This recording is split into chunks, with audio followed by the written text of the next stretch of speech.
Welcome in, Chase and Big Joe, 1025 The Game here on this Wednesday. I had to think. We're usually at the Omni Nashville Hotel on Thursdays, but here today and excited to be here as always. He's Big Joe Duman. I'm Chase McCabe. Dr. Crane, Nick Frazier, back at the studio behind the glass. What's up, JoJo? Oh, man, it is a beautiful – I left the house this morning. It was 40 degrees, and I had to go speak to a little group out in Hermitage. Had a good time, and I come back out, and it's like 68. And so I'm dressing like I'm going to the Alaskan Barrier Reef, and I come back out, and I'm like, what's going on here? So, no, it's good, and it's like 70-something right now. This is the weather I like, And so it's funny you talk about what day is it. We will not be back into the palatial studios of 1025 The Game for almost 2 weeks. We're going to be on the road and be gone that much, which is great. We love meeting the people.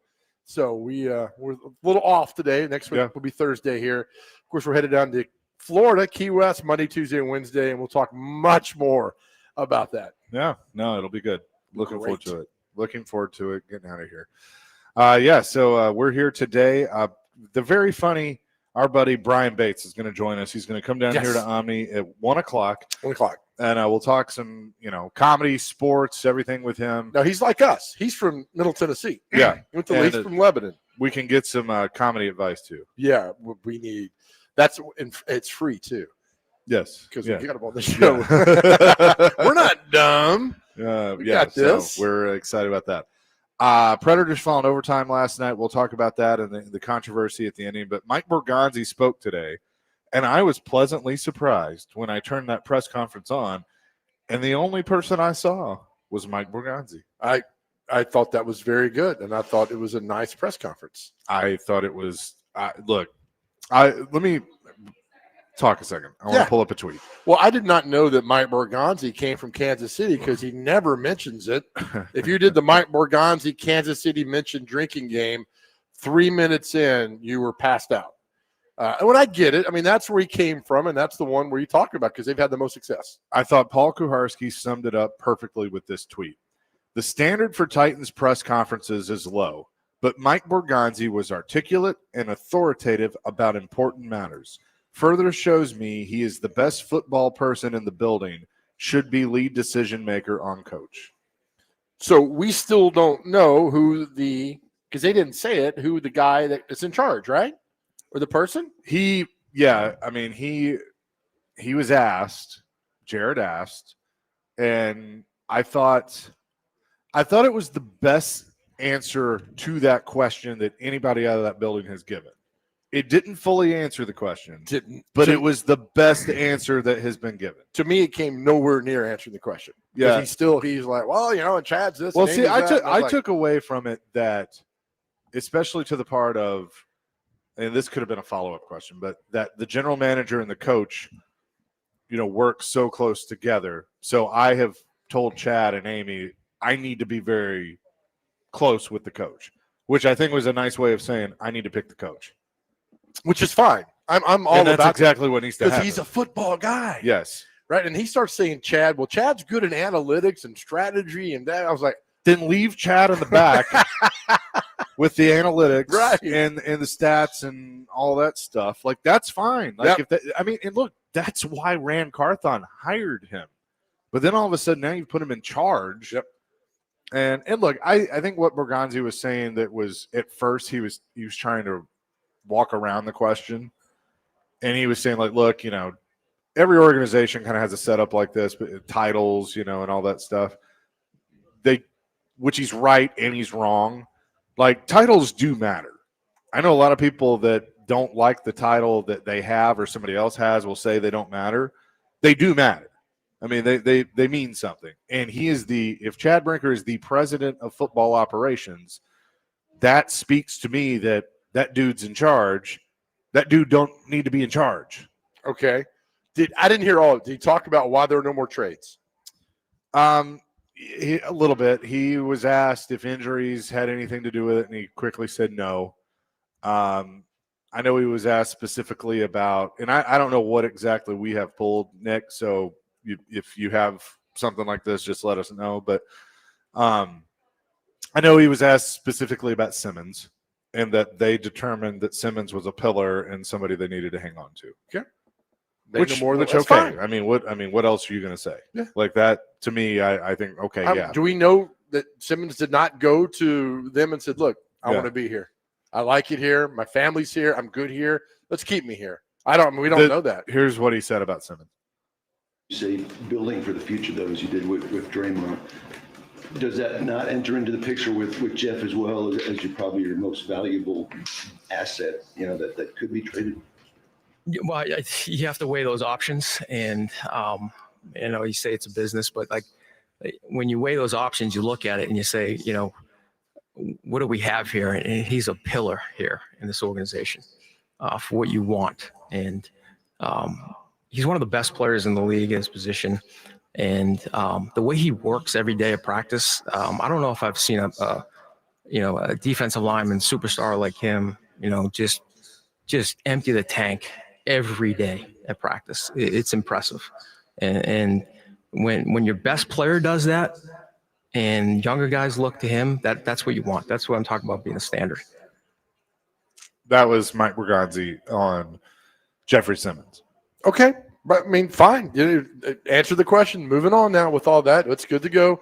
Now, the interesting thing was he's talked about how he works closely with the head coach. How closely do you think he's worked with Mike McCoy?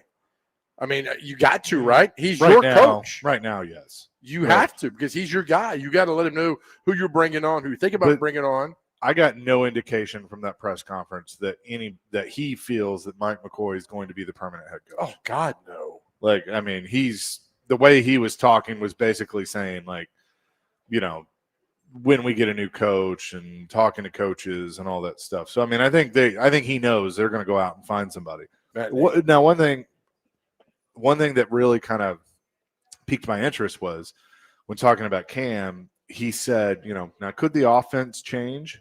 Maybe. And I was like, oh, okay. I see. He wants to find a coach that can run a similar offense to what Cam is already comfortable with. Well, sure. And that makes right. total sense. It absolutely does, which means Cam might have a tad bit of input. I don't think he has a major decision like, this is my guy, but I think Cam needs to, if he's your guy, Cam Ward needs to sit in on every meeting you have with potential head coach. You know what I would do? I would walk in with 3 plays from 3 different playbooks, from 3 different offensive terminologies. Don't tell them who, and just throw them down and go, what do you think works better for you and you're more comfortable with? To Cam? Yeah. And let him answer that question, and then you go, okay, cool. And that can give you an idea of terminology that might work better. Well, you hope they already asked that question. Yeah, I hope Callahan went through that with him. Well, I'm saying no, right. April. But I'm saying now, right. And you do that with candidates. Does he not have? Was this offense not built for him to be comfortable? You hope it was. I think it was. Not. I think they hoped it was going to be, but I don't think it was. Look, I don't think Callahan's as smart of an offensive guy as maybe he led us to believe. How did he get the job?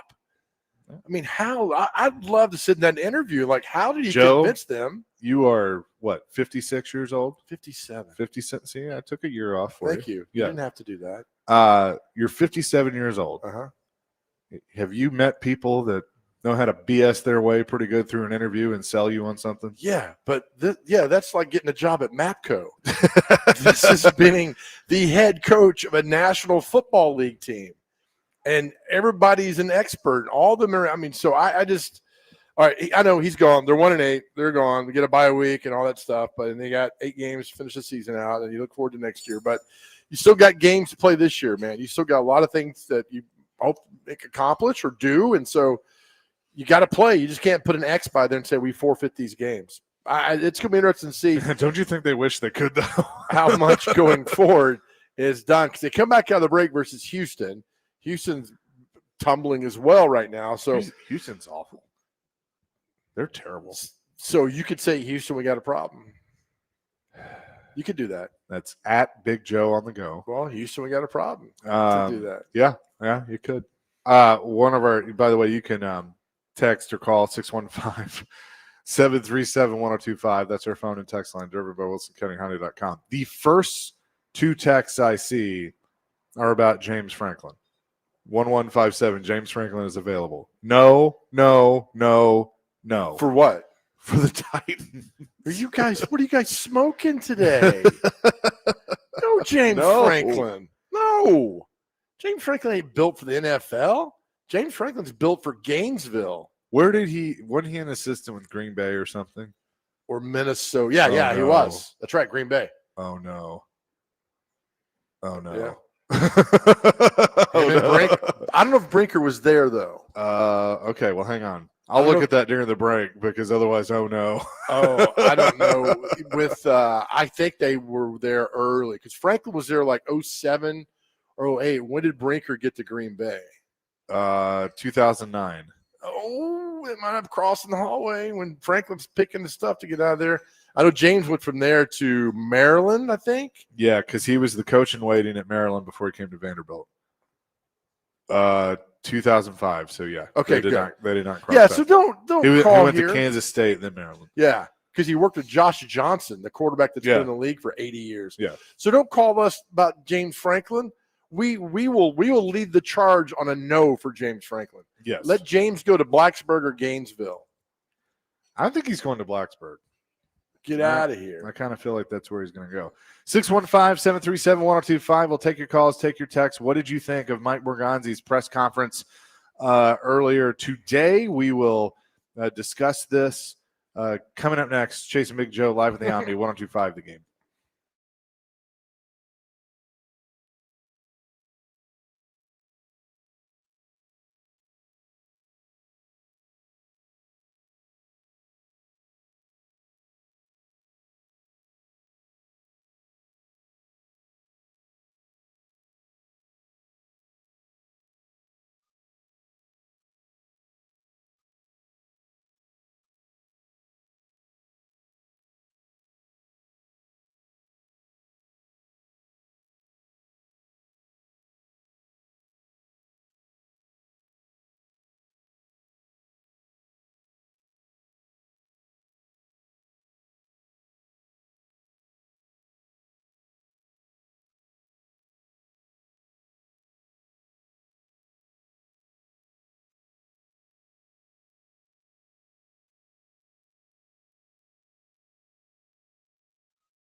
Yeah.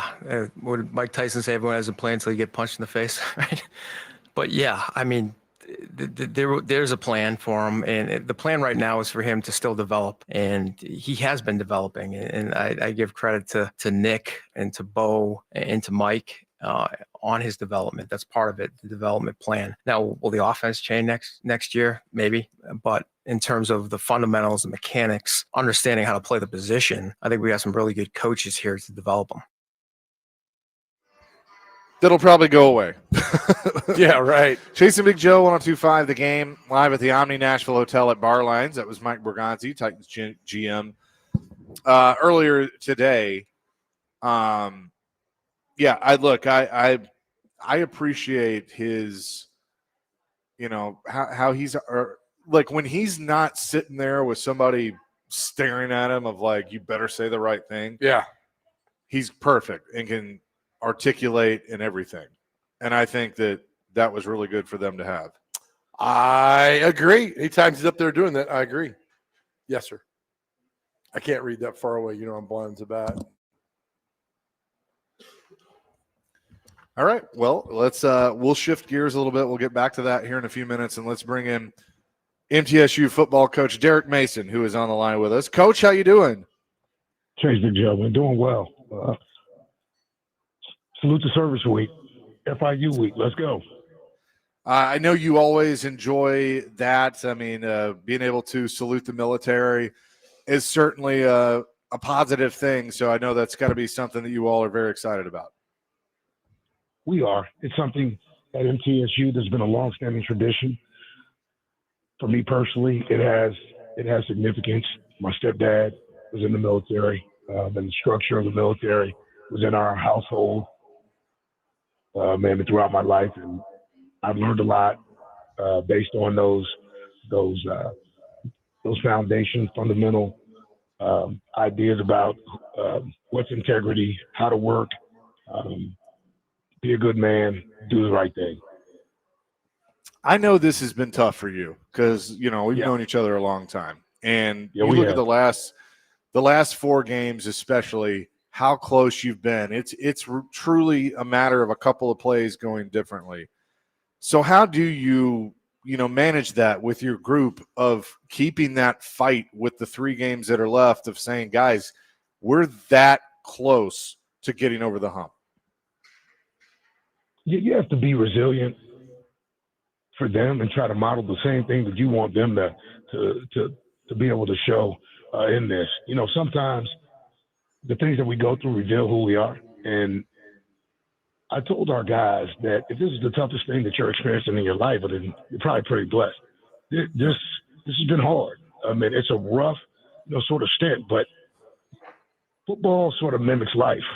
At times, different stages of your career, man, you're going to experience the highs and you're going to experience, some lows. But, through it all, what you start to learn is, man, you fight every day. You want to give yourself like an opportunity for success. And this week provides that opportunity for us as we're on the back end of the season with this first one in November versus FIU. We're talking MTSU head football coach Derek Mason on the Chasing Big Joe show. Yesterday, Coach, it came out that your offensive line coach Kendall Simmons is stepping away for personal reasons. I'm not going to ask anything more than that. But how important is it now? We're big on mental health now. Thank God we're talking about that.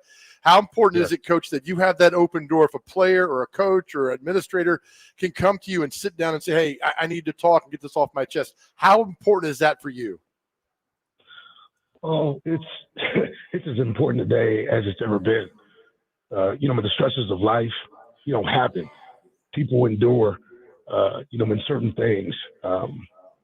And what you're trying to do as best you can is provide resourcing. Sometimes it can get tough. It can mount. The stresses of life mount, personal, health, all these things sort of come into this vacuum. And there's times where you gotta sit down. You gotta, ask yourself, am I at my best? What am I doing? How am I feeling? And once you decide that for yourself, the toughest thing to do for people is to ask for help. Yep. I'm proud of Kendall. in this process. I thought for him, he knows his situation. He understands him. And it just let me know it's not a young problem. It's not an old problem. It is a problem. And so for us, Yes. we just have to manage our emotions, our feelings, and get help when we need it. Amen. Thank you, Coach, for that. When you watch the past 3 games, you've lost 3 games by 8 points. And if you really sit down and think about it, it'll drive you crazy. But when you watch tape, I mean, there are so many opportunities, right? I guess the coaching line is we left a lot of plays on the field. You guys leave a lot of plays on the field because you're sitting there in these ball games and 1 or 2 bounces, it goes your way. It's a completely different season, isn't it? Yes. That's the most maddening thing about, where we've been the last 4 weeks. We see the get better, certain areas, defensively improving, when the points have gone up, but there's still mistakes. There's mistakes in critical situations, and the margins are thin, so we got to shrink the margins. We understand that. We have to continue to keep asking for it. But more than that, our guys have to be able to see the margins, understand where the get better is, okay, and make it happen, because the only way this gets better is when we make it so. Oh, absolutely. Coach, you take on FIU Saturday. You talk about Salute to Service Day. FIU, talk about a Jekyll and Hyde football team. One week they look fantastic. Next week they're like, oh, my goodness. But you got to expect they're going to bring their A game to Murfreesboro Saturday, right? Yes. Coach Willie Simmons and a couple of former Blue Raiders on that staff will be coming back for, a little bit of a homecoming for these guys where they spend some time and either went to school and played. They're going to bring their best to Murfreesboro. We have to show up with our best. The X's and O's are going to be what it is. When you get between the white lines, you got to understand what your purpose, process, and plan is, for playing this ball game. It's an afternoon game. It's going to be a physical one. This group has dynamic players on offense, starting with their quarterback, Kiwan. I mean, he's a good player with talent around him. And they showed at times great offensive brilliance. When you look at the defense, it's led by Chauncey Jr., and he's a flat-out tackle machine. So we're going to have to meet physicality with physicality. We're going to have to out-execute and outperform an FIU team, man, that's had some, highs and lows throughout their season. You only got a couple of home games left. What do you need out of Blue Raider Nation? Come out and enjoy, support. This weekend we have our Salute to Service weekend. I think our fan base, especially, with the weekend games, they've done a terrific job of being able to, come out and see Blue Raider football. But this one's going to be a little different. Again, I talked about Salute to Service, but we're honoring, I believe it's our 65 team, and I believe it's one of our teams from the 80s. I don't have it in front of me right now, but I know both of these teams are undefeated. They had great players on these teams. They won OVC championships, and more than anything else, they sort of ushered in, like the excellence that is the standard and expectation at MTSU. Well, Coach, good luck this weekend. We always appreciate you. We're pulling for you, and we will talk to you soon. Take care. Chase, Big Joe. Love you. Let's go Blue. Appreciate you. Derek Mason joining us here on the program, the head coach at MTSU, and they're back in action at home. Go out there and see them taking on Florida International, 2 o'clock kickoff, and we'll have pregame coverage for you starting at 12:30 on Totally Hits 93.3. The basketball team playing right now. I need to check the score on that. Milligan, yeah. Milligan. And that's the thing, man. 3 games by 8 points, and they had the lead in all those games. As I told you last week, and, full disclosure, I'm on the call with Chip Walters every MTSU football game. If they were getting beat 56-0, we would say, you know what? They're just not, bless their heart. They're just not good. But they're right there. They're right there. 4 games they've lost by a total of 16 points. Now, I know you can go on and spin it however you want to, but I'm telling you, these are 3 bounces they get. It's a completely different season, and we're talking a whole other line of questioning about this football team. Congratulations to Coach Nick McDevitt and his squad. They are 1-0 to start the season, defeating Milligan 100-51 at the Murphy Center today. So talked to Coach McDevitt yesterday, and his squad gets it done. Did you and him talk NASCAR? Of course we did. We always do. Who's this guy? I think Chase Elliott. Well, I know it's Chase Elliott because his son loves Chase Elliott. Okay. So, yeah. Maybe he also loves Chase McCabe. I think so. We're and buddies. and Jamar Chase, and then on and on. And I bet he banks at Chase Bank. He could. So our question of the day, real quick, we'll throw our question of the day in there. We'll have it throughout the show. We love to hear from you. For Titans fans, for your head coach, who do you not want to be here come January? We talk about who we want and who you want. Who do you not want to be a head coach Z of the Titans when it rolls around in January? 615-737-1025. Who do you not want to be here? I will give you my answer next. It is so simple for me. Very easy. Okay, I don't Our know question this. of the day is presented by Aries Tactical. Your safety, your skill, your Aries Tactical. Check them out at ariestactical.com. We'll answer that next. Chasing Big Joe, 1025 The Game.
I think Mike's doing a great job holding everything together here under the circumstances, Paul. Really, and Denard is a hell of a coach, and I have conversations with Denard all the time.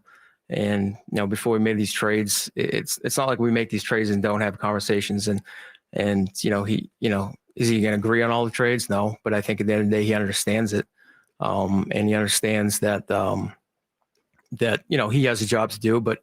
You say you got a job to do, that's your responsibility to do the job. But, his willingness to still do the job is why he's a good coach. Would you like to see things be a little less conservative, given that you guys have nothing to lose in terms of the approach from the head coach? Yeah, I mean, you still have to make smart decisions out there. He's the head coach, and he's going to make decisions that he feels best for the team. And when there's opportunities to be aggressive, we'll be aggressive. But Mike's done a tremendous job here under the circumstances here too, of being the head coach here. That was Mike Borgonzi at his press conference. earlier today. I will say that it's going to be an impossible position to be on this coaching staff right now, knowing that there's not a very high likelihood, unless your name is John Fossil, that you're probably not going to be back. I mean, there'll be a few others, maybe. You know, there's always a couple of holdovers. Obviously, Arthur Smith is a prime example of that. But, you know, it'd be very easy, and he kind of alluded to that, to throw in the towel and just not care. All that said, I feel like some of the players are kind of like, Sure, we're not going to be here. All right. So who do you want? Who do you not want here in January? That's Easy our answer. question of the day. Who do you not want to see here in January as the new head coach? Easy answer. Yep. Bill Belichick. I don't even want to entertain it. Why? Because it's passed him by. North Carolina's a disaster, and I don't trust him to bring in the right people to develop a young quarterback. Okay, I like it. My hot take: John Gruden. I don't want John Gruden here. I mean, kind of changed your tune on that a little bit. I have. I just think he's best where he is right now. He is an average coach-wise, record-wise. He did win the Super Bowl. I get that in 2002. And don't tell me he won with Tony Dungy's pet players, because if I looked on the roster, it's John Gruden's team. So you win the game, Super Bowl. I just don't – I'm out on him. I think he's call out. Don't bring him here. I'm out on him. Okay. I don't have an issue. I don't think he could bring in the staff. I'm just not a fan. I'm like, go to college, have fun that way. I think that kind of thing is not motivating NFL players. So I'm out on those two. I think if he gets back in, it's going to be with college. But I don't know why he would want, unless he's just dying to do it. Yeah. He's in a great position right now. Great position right now. Yeah. I mean, he's got the platform, and he can talk football. And secondly, I don't want to see Mike McCarthy here. I'm with you. I don't think so. Let's see. 1157 says, your question, I don't want the guy that's going to come in here and just fall in line and do the same old bleep. Sure. Yeah. I want a football coach. I don't want somebody who spends half his time in Amy Adams' office or getting yelled at by Borgonzi. I want a football coach. Yeah. Who's worried about football. I don't want Brinker here. Yeah. Okay. Right. But there's going to be a connection with those guys. I mean, Borgonzi's got the Kansas City connection. That brings up Matt Nagy. Brinker's got the Packers connection. Brings up Mike McCarthy. And then, but, you know, I'm on the Art Smith train, man. I just think Art Smith is looking for this opportunity because he knows what happened in Atlanta was out of his control. He can come here and do better. He's got the quarterback do better and get a lot more things done. And we like Art because he knows our name. Yeah, and I, there's a few people I've seen on the text line that have kind of, they're quick to say no on Robert Saleh. And I understand that this organization is definitely not the example of how an organization should run, but he was with the Jets. They had, the Aaron Rodgers stuff and, just kind of a revolving door when it came to quarterbacks. So I think he could be the prime example of somebody that does a lot better of a job the second time around. And so just because they didn't quote unquote win, and I know winning is everything, you have to look at the underlying stuff too. Okay. And so I think he comes from a winning organization in San Francisco. I think that he's been through the fire. I think Kyle Shanahan is a hell of a coach. And obviously, I mean, you think about what he grew up in and his father. I mean, his father's a hell of a coach. So I think that I would not be so quick to dismiss Robert Saleh because of what happened with the Jets. Okay. I'm just curious. Same with Arthur Smith and the Falcons. I'm just curious who people don't want to be here in January, who they are out on. Man, this is a monumental football hire for the Tennessee Titans franchise because in 27, you're moving into a palace. Yeah. And you want to have some momentum moving into that palace. And you got your quarterback. You got a few good receivers. You got a good tight end who could be developed. You got some good pieces moving in there. Now you need the head coach that can work hand in hand with the general manager, which is easier said than done. But I hear a lot of, the James Franklin thing got me going. Like, no, we don't need James Franklin here. They already Belichick, and I don't want Gruden here either as well. But somebody would come in and be established and get it done. And to me, it's come down to three guys: Robert Saleh, Art Smith, and Matt Nagy. Jeremy in Clarksville says, I'll take Belichick if he comes with 2010 Tom Brady. Yeah. All right.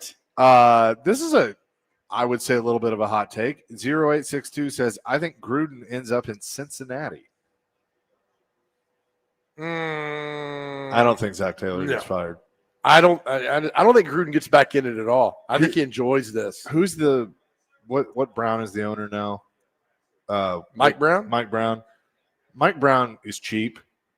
He always has been. He doesn't like to fire people because then he has to pay them. Yeah. Now, I got to look at Zach Taylor's contract, but like with Marvin Lewis, he probably should have fired Marvin Lewis like 6 years before he actually did. Right. He did. But he let his contract run out. And so I think the same thing would happen with Zach Taylor. And Zach Taylor has the excuse of, well, Burrow's hurt. And look how to his credit, look how competitive they have been with Flacco at quarterback. They have. The last two games they've lost have been kind of bizarre walk-offs. And you got rid of a defensive coordinator who immediately goes to the Colts and makes them better. So I think everybody's got a shelf life, and I think Zach Taylor's shelf life has been there. And now he's came there in 2019. He's gotten them to a Super Bowl. Got to the Super Bowl. Lost, but you regret. I mean, you can't have that label. I got him a Super Bowl. But if your last three teams are terrible, well, it's time to move on. Yeah. It is interesting, though. Hair Metal Henry, I don't want anyone who has not been a head coach already. No first time, this or that. No hottest name in football, none of that crap. I 100% agree. Joe Brady, I don't want Joe Brady. The hottest name in football. I always hate that, too, as well. Yeah, I don't. I agree. They need to have been a head coach. Now, you could argue some coaches in the past, like, Belichick went through the fire with the Browns. He came back out, and then he took over the Jets for 15 minutes, and then the Patriots. And then he talked about what he learned from the Browns. I mean, there's experience in these guys getting. Mike Shanahan was with the Raiders and got fired by Al Davis and learned so much about being a head football coach going through that fire. So that's like with Nagy and with Robert Saleh and Arthur Smith. They've been through that fire. They know what it takes.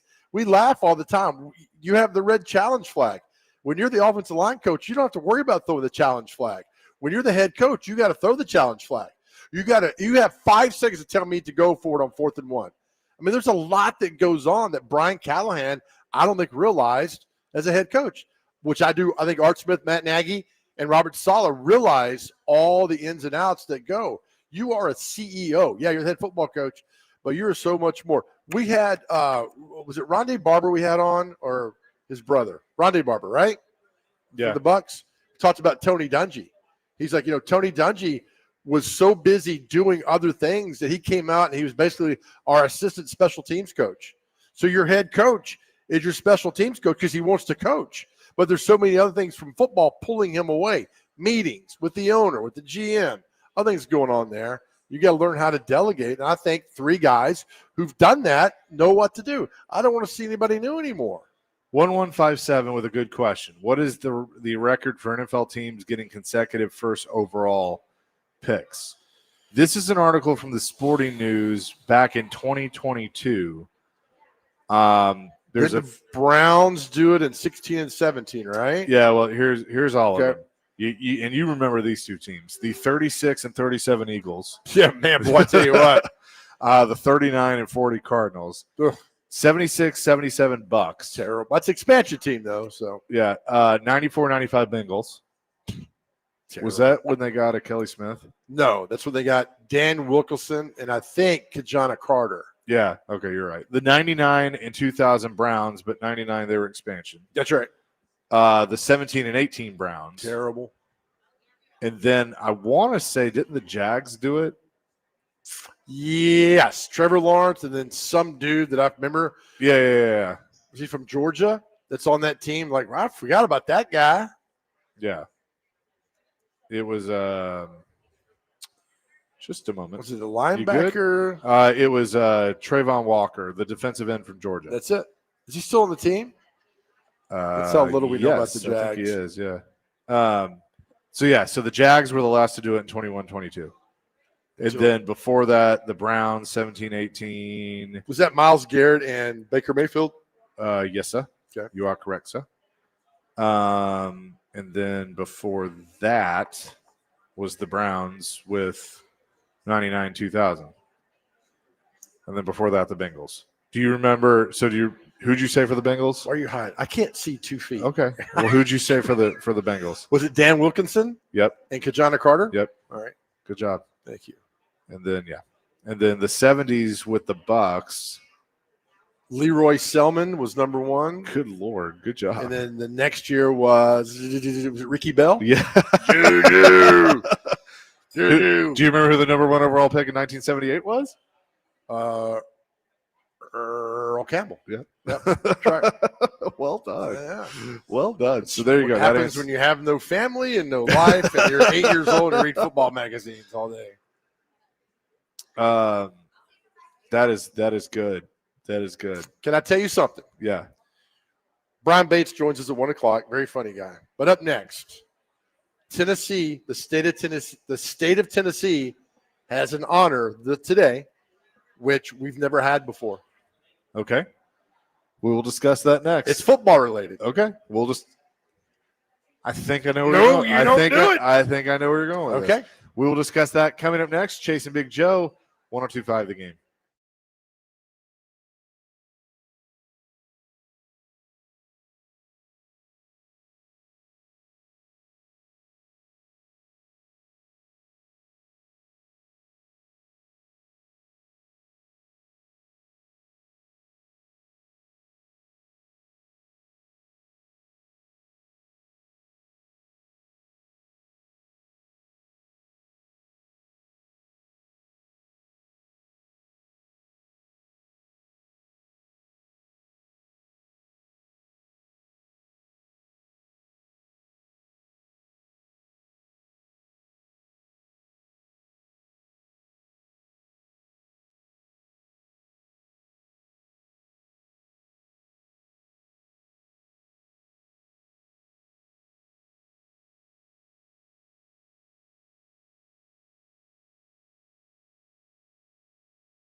Chasing Big Joe, 102.5 The Game on this Wednesday. We're here at the Omni Nashville Hotel at Bar Lines. Hope you're having a good day to this point. Do want to pass along, Joe, it looks like a lot of the high school playoffs are being moved to tomorrow night. Got some weather coming in Friday, so Yes. I believe a lot of schools are electing to play tomorrow night instead of Friday. That's a smart move because you're unsure what's going to happen. Unsure of what's going to happen Friday night. So make it nice tomorrow night and move the games. And then we're trying to adjust the Fox 17 football schedule to get it done. All right. So last night. And real quick, if I could. Yeah. Our Metro Schools game of the week, the final one of the year, will be a playoff game between Antioch and Shelbyville. That will take place tomorrow night starting at 6:30 on 94.9 The Fan. So we have moved that game. I'm excited to go over to Antioch and see Coach Arcente Broom and his crew against Shelbyville. I love it. I'm going to root for Metro Schools every time. Yep. So go Antioch tomorrow night in their game. All right. So last night the college football playoff came out and all the teams that are ranked.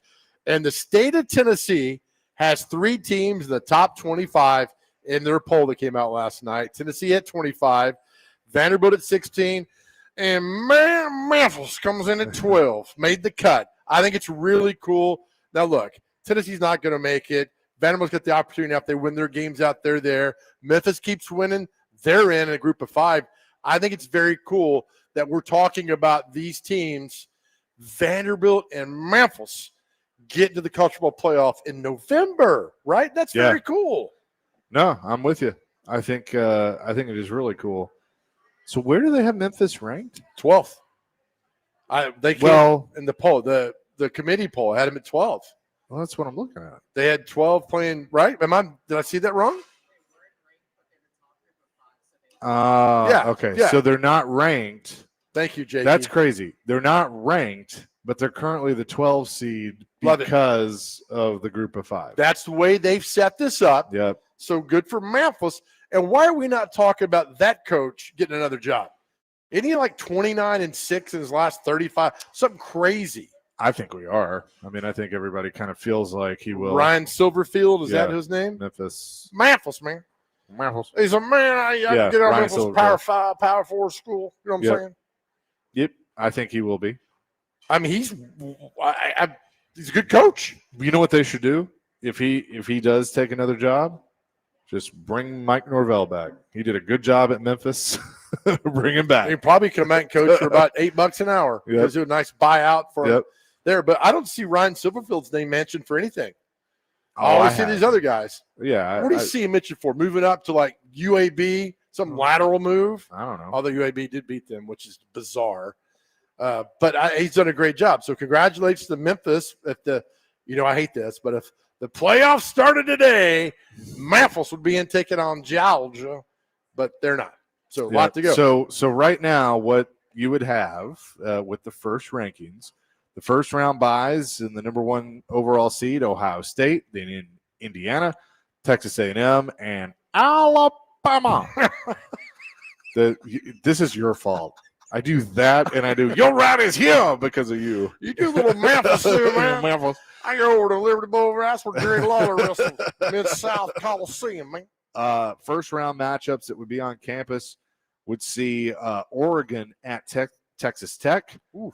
The winner of that game would play Ohio State. The next game will be Memphis at Georgia, with the winner playing Alabama. Football! Where's my spotter? Can you fly him to Albany? Virginia. Well, damn, they're spending more money on the spotter than they are the damn team. Sorry. Inside baseball, and you're all in on it. They have Virginia take on Ole Miss. I tell you what, I'm about to whip his ass. Winner of that would take on Texas A&M, and then Notre Dame, which I'll get to that in a second. Notre Dame against BYU, and the winner would play Indiana. Oh, I would love Notre Dame and BYU. Catholics versus the Mormons. Do you think spiritual war? Notre Dame deserves to be in over Texas? right now? No, not at all. Does Notre Dame deserve to be in right now over Oklahoma? No. Does Notre Dame right now deserve to be in over Vanderbilt? I need to see Notre Dame's quality wins. Okay. They beat Boston College. I know that. They beat Here are their losses are Miami to start the year, Texas A&M. two pretty good things. Quality wins are Purdue, at Arkansas, Boise, NC State, Southern Cal, Okay. Boston College. Nope. And then they have Navy, at Pitt, Syracuse, at Stanford left. So give me Vandy because when they beat LSU, it was a top 10. Yeah. Missouri top 15. South Carolina was ranked in the top 20 when they beat them. I'd take Vanderbilt right now, but they're always going to take Notre Dame over Vanderbilt. Of course they are. But I just, and look, it's a tough argument too of, should they be forced to join a conference? But I mean, they have them in right now, and they're going to have them in, but I don't think I agree with that. So that's the first rankings, and as Joe mentioned, Tennessee at 25, Vanderbilt at 16. I don't have a problem with that. I mean, I think they're right where both of those teams are probably right where they need to be. But that's just kind of how, I don't know. We'll see, and we'll see how much it's going to change. Well, and that's the whole thing. It's next week's going to be different. The week after that's going to be different, on and on and on. But it's great talk show fodder for what could be, what might happen, for anything like that. So that's why we love this. What's going on? And I said to our GM, Sean Fort, last night, who is from Memphis, went to Memphis, and he? Yeah. I thought he went to Georgia. No, he's a big Georgia fan because I think his dad went to Georgia. But he's a Memphis graduate. Mm-hmm. Oh, I'll be unrelentless now on my Memphis with him. He'll probably end up firing me. Why'd you fire Joe? He wouldn't shut up. But I said, I said, I had to stop myself. Do it, man. Joke. But anyway, I said to him, I'm like, hey, Memphis could play Georgia. And he goes, well, that's almost a guarantee they won't now because it was in the first ranking. God, I hope they do. I'm like, Sean, man, we'll send to Memphis down there, bro. People are cracking up at us. It just said our stuff. What somebody wants to know what ring you're wearing. Is that their high school ring? No, high school ring. Or I don't know. It looks It's like a football ring from Sanford. Oh, okay. We finished the season ranked number 1. We were on probation, couldn't go to the playoffs. Oh, so we all got it. So Jimbo Fisher's got this same ring. That's pretty cool. That he probably hasn't worn in 35 years. What would you do if he did? What if he's wearing it right now? Because he has a national championship ring, I'd laugh. I was like, what are you doing, man? What's going on? Yeah, man. Coming up next, our buddy Brian Bates going to join us here from the Omni. Yeah, as well. Hey, guys, friends, next week, the Chase and Big Joe show turns into the Chase and Big Joe Great Road Show. We're headed to Key West, Florida for 3 fun-filled days, and we're taking you along with us. We're broadcasting from the stunning Marker Key West Harbor Resort, just steps from world-famous Duval Street. See how beautiful it is and the perfect place to stay in Key West? Go to themarkerkeywest.com for more. Our coverage brought to you by the Roxy 8 Theater in Dixon, making the movie experience great again. The Nashville Cats. You know what the perfect gift is for this Christmas? Season tickets for the Nashville Cats as they look to get back to the AF1 Arena crown. Reunion Township at 109, comfortable luxury living in Mount Juliet that you deserve, and City Limits Apartments in Spring Hill. Resort-style living with an upscale lifestyle. That's all next week. You're going to be with us for the entire ride. It will be fun. We'll be back with more on 102.5 The Game.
Hour number 2, Chasing Big Joe, 102.5 The Game on this Wednesday. We're live at Bar Lines at the Omni Nashville Hotel. Chasing Big Joe here. Dr. Crane, Nick Frazier back in the studio. We're excited to have the very funny Brian Bates here with us, comedian, our buddy. I Yeah. guess you're officially a friend of the show. Thank now. you so much. I just want Thanks you to for know having that. me. Yeah, Appreciate we're it. excited to have you, and we're gonna try and laugh for an hour. Joe and I were telling you during the break that next week at Comedy Key West, down in Key West, we're going to attempt stand-up comedy for the first time for me and our producer, Dr. Crane. It's something I've been wanting to do, but who knows how this is going to go, so maybe you can help us out. So it'll be your first time and Dr. Crane's first time. Yes. And Joe, I know you used to host some shows Yep. at Zanies and things like that. Yes. So you've done it some. How much time is everybody doing? 10, 15 minutes.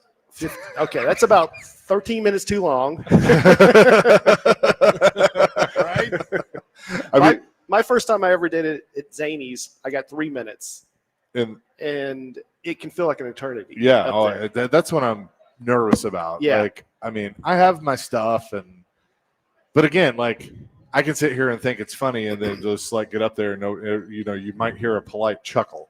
Yeah, That's what I'm worried about. I did the Grand Ole Opry last week, and they said do 10 minutes. And I've done the Opry. I think that was my 16th time to do it. Good Lord. So I'm not nervous about it, but somehow I just really mistimed my set. And I'm looking at the clock in the back of the room, and I'm on my last joke, and I'm like at 6 minutes. And I'm like, how did I mistime this so much? So I thought of like 4 jokes on the fly while I'm up there to fill my time. And I don't think the audience noticed. It still went well, but sometimes you just miss time and you're like, oh, I thought that was going to be 15. That was really 2. So, okay, I'm curious. What is it like doing comedy during the Opry? Because, so many people are there for music. Right. And I know they have comedy acts a lot. So what is that dynamic like? It's great. I know it sounds like I was bombing the fact that I did 10 minutes and 6. I was getting laughs, but I somehow just mistimed how long the jokes were going to last. It's wonderful. They set you up so good because they put you, they don't put you like first. The crowd's warmed up,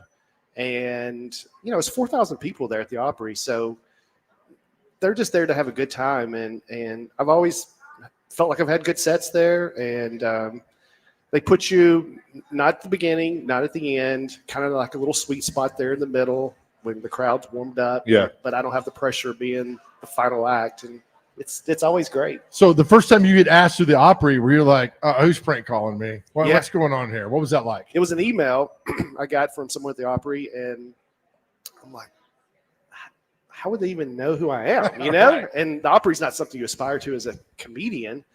So, ironically, it was such a thrill. I was booked to be on a TV show. There was a show, not to get off too much of a tangent, but Greg Garcia, who created My Name is Earl and Yeah. Raising Hope and a lot of great shows. He had a show come out 3 years ago called Sprung, and he's a fan of ours, of Nateland Podcast, and he asked myself and Aaron Weber to come on to play a role on the show. It was the same date as the Opry. So there are 2 great opportunities for me. And I reached out to the Opry and I said, I want to do it, but I'm already scheduled to go shoot this TV show. And thankfully they said, that's fine. We'll give you another date. And they did. And then there you go. You know what's terrifying? And you know this, the light at Zanies, when your time is wrapping up, that Yeah. bright light comes down and you're like, am I being raptured or am I being kicked out in the middle of 8th Avenue? And it's just, that terrified me when that light started shining on me. I got really nervous. Yeah. And at the Opry, they give you the piano player gives you a note.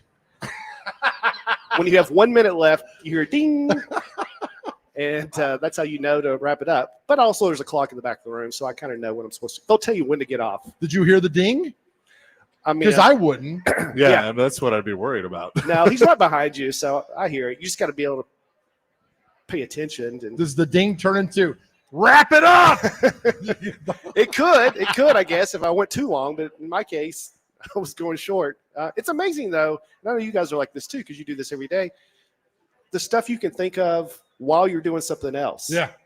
I'm up there telling jokes, but I'm also outside my body thinking about what jokes I'm going to do next. Yeah. And it's kind of amazing how our brains work. And know you don't do stand up, but you do other things where you're talking to an audience at the same time, thinking 3 steps ahead, what's coming up next. Or I assume you are. Yeah. Right. Oh yeah. Oh, yeah. I mean, that's what. Look, there's times that both of us will be trying to do that, and you'll catch the other one doing it, and it's like, hey, talk for a second. Yeah, Let my brain catch up. Yeah. Oh, I forgot to congratulate you. I just heard you're the new morning anchor at New Channel 5. Thank you so much. It's Yeah. something I've longed for a long time. And I knew, how long did you work at Channel 5? Almost 20 years. 20 years. I put in a call to news director Sandy Boonster. I said, you got to get Joe. Sandy called me too goofy one time because I applied for Hope Hines' job. Yeah. And I was told I was too goofy, which is fine. Mm-hmm. There's a lot. There's worse things I could be called. Hang on, are you leaving me and I don't know about this? Not or- yet. Okay. No. You start tomorrow. I start tomorrow. Good. I just can do that. announced it. That's good. 20 years. So you worked in television behind the scenes, 20 years. Yep. What got you into comedy? I took a stand-up comedy class just for fun when I was 35 years old, which is ancient for people trying to start stand-up comedy. You know, Dave Chappelle was like a teenager. Most guys who get into stand-up comedy are in their early 20s, maybe start right after college. I was 35, took a class just for fun.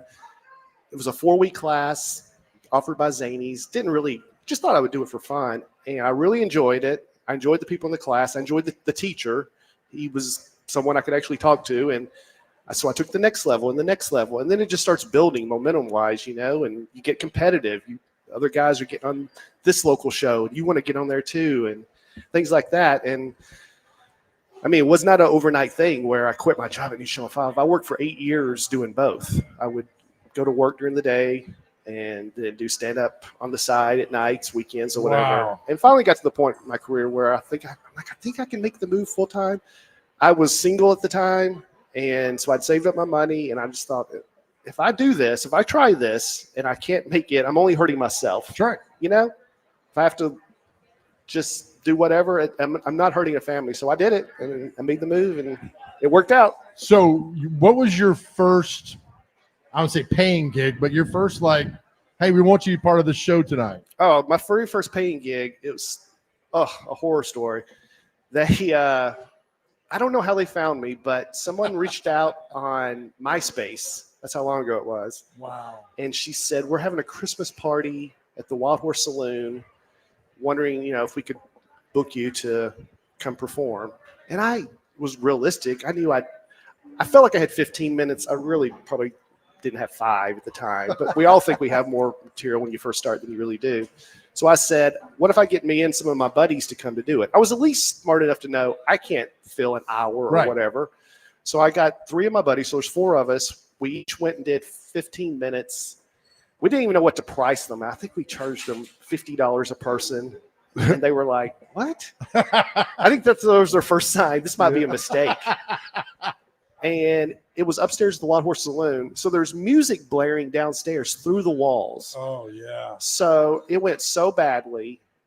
Even today, if I were to do that gig, I think it would be bad because there's music thumping through the walls upstairs at the Wild Horse Saloon. So that was my first paying gig. And then I remember I got hired to host one weekend at Zanies, and that was a big deal. To get to do a whole hosting weekend and get paid for that. And then it's just been a slow build over. I just turned 54 this week, so I've been doing it for almost 19 years. Congratulations. Thank you. I love the fact you pursued your dream. Yeah. I find that. Yeah. With Chase, I talk about that all the time. I find that beautiful. Yeah. You're never too old to do it, man. Good Thank for you. Thank you. I appreciate it. So, you're at least not going to be nervous. I mean, I'm sure you'll be nervous. Oh, I'll be nervous. But you have, you're used to be in front of an audience to some degree, a different type of audience, but still you'll have some of that stage fright, but not as like some people. Well, and I think I'm good at self-deprecating humor, which is I think what everybody likes. Sure. It's like I'm just going to go up there and make fun of myself essentially. And so I will tell you that when I booked this gig for us down there, I used you and John Christ and Aaron Weber, and I was like, "Oh, we're friends with all these comedians." Right. I really think that opened the door, and I'm not saying that because you're here. And then they called all these people, and they were all like, "I don't know Weber's them." like, never heard of them. Yeah, but I really think that opened the door. So, in a indirect way, thank you, Brian. You're welcome. I don't think I had anything to do with it. And it's Monday night. Monday night. Yeah, there's not going to be anybody there. It's gonna be fine. We'll be fine. Yeah, just prepare for a small audience. Yeah. We'll have more with Brian Bates coming up, including what he's got going on here in just a second. We're live at the Omni Nashville Hotel here at Bar Lines. It's Chase and Big Joe, 102.5 The Game.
The man who spews truth from every orifice. Ladies and gentlemen, Krusty.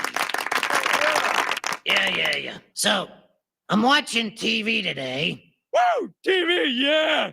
All I keep seeing is dead celebrities hawking products. They got poor Vincent Price floating around on a toilet cake telling me about the horrors of an unfresh bowl. And I tell you something else. I do not believe Winston Churchill would eat a Dervina schnitzel. Impeach Churchill! Well, here's $1 those crooks aren't going to get their hands on. Isn't that illegal? I don't care if it is illegal. I'm making a stand here. Who's with me? Take that, you greedy fat cats. March, give me your purse. There's $42. It's everything I have. Run home and bury it in the yard. I love you, Mom. Oh, good one from Krusty. Chasing Big Joe live at the Omni 102.5 The Game. Brian Bates is hanging out with us. Brian Bates Comedy, that's his website. So you're going to be in Canada in like 2 days? Yeah, I'm going to be not only have I not performed, I've never even been to Canada. And when I first got booked there, I'm like, oh, Canada. Like, I wonder if I'll fly into the North Pole. And I look up where I'm going. I fly into Detroit and drive south. Oh, Isn't my that crazy? goodness. Yeah. It's essentially a suburb of Detroit. It is in Canada, but I literally drive south once I get to. Is that Windsor? Is that where It's close to Windsor. It's Okay. I'm doing a show at a church in Leamington, Ontario. I think it is very close to Windsor. Essex County is what your website. Yeah. At a church. At a church, yes, Nice. yes. Who knew Canadians went to church? But So when do you fly up? Friday? yeah, I mean, direct flight to Detroit. I told my mom I'm going to Canada. She's like, "What?" I'm like, "It's an hour and a half flight," and then I rent a car and drive 30 minutes. That's awesome. Yeah. Good for you. Now, you've never been. Do you are you did anybody tell you like you can't talk about this or this, but talk about that? Has anybody like told you to do things? No, I mean, sometimes if it's at a church, I will ask, "Hey, is there anything?" Excuse me. Obviously, I know that I have to be clean, church clean, but I don't want to make, sometimes weird things happen at churches, like somebody just left because something crazy happened. And I don't Right. want to make a joke that reminds them of it. So I'll often ask the pastor or whoever hired me, "Hey, is there anything I need to know about, Yeah. before I make fun of you or your wife or whatever, and then, Canada, Aaron Weber was asking me, "Are you concerned about them not getting any like references?" And I don't think so. I mean, again, they're basically a suburb of Detroit. That's I right, can't imagine they're not going to get any words that I Right. say.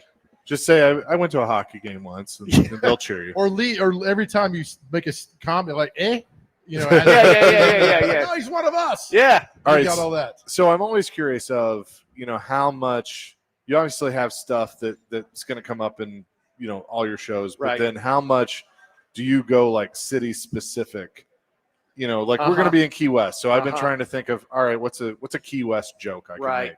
Well, usually if I'm in a city that has professional sports teams, I will think of some joke about that sports team. I just did 2 nights at the arena in Cleveland with Nate Bargatze, where the Cavs play, Rocket Arena. So crazy in front of 18,000 people. Gosh. And I made a joke about how Cleveland is such a loving city because they've given homes to so many NFL quarterbacks.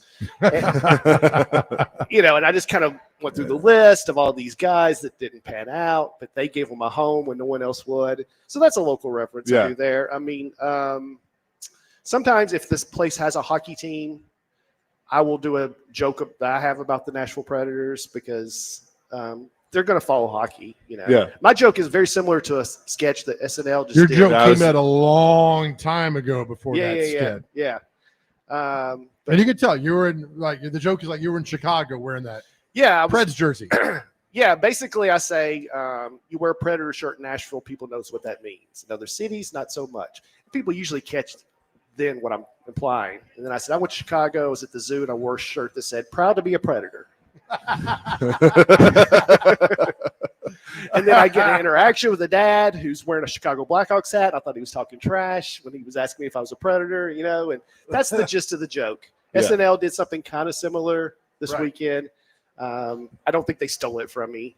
No, But but yours was that was funny. Yours was a lot funnier thank you. because I've got that "Proud to be a Predator" shirt. I mean, Yeah. I've had that Yeah, shirt yeah, for 20 yeah. years. They took it a little darker than I do in my Right. act. And I don't do that Predator joke. I do it in hockey towns, but I'm not going to do it at a church because Yeah. Oh, right, exactly. that's a little too much. So I noticed on your calendar there's a few shows that say 13 and older. So so you obviously will change some things based on your audience. I don't really change much. I'm clean everywhere. Yeah. I mean, that's the Predator joke's a perfect example of a joke that I would do at a comedy club that I consider clean, but not clean enough for a church. Yeah. But I try to get these comedy clubs to do 13 and up shows if they will, because I'm clean and that brings in more audience. Sometimes Right. families will bring their 14-year-old son or whatever. And so I I'm the one that asked for that. And a lot of times they'll say we can't do it because of liquor laws or something Yeah. like that. But sometimes they'll say, yeah, we can do that. Yeah. Good for you. No, that's cool. Yeah. And look, I like clean comedy because it's, I harder. think it's harder. It's more authentic. Mhm. And I think, no, I mean, look, if you drop a cuss word or whatever every now and then, like, okay.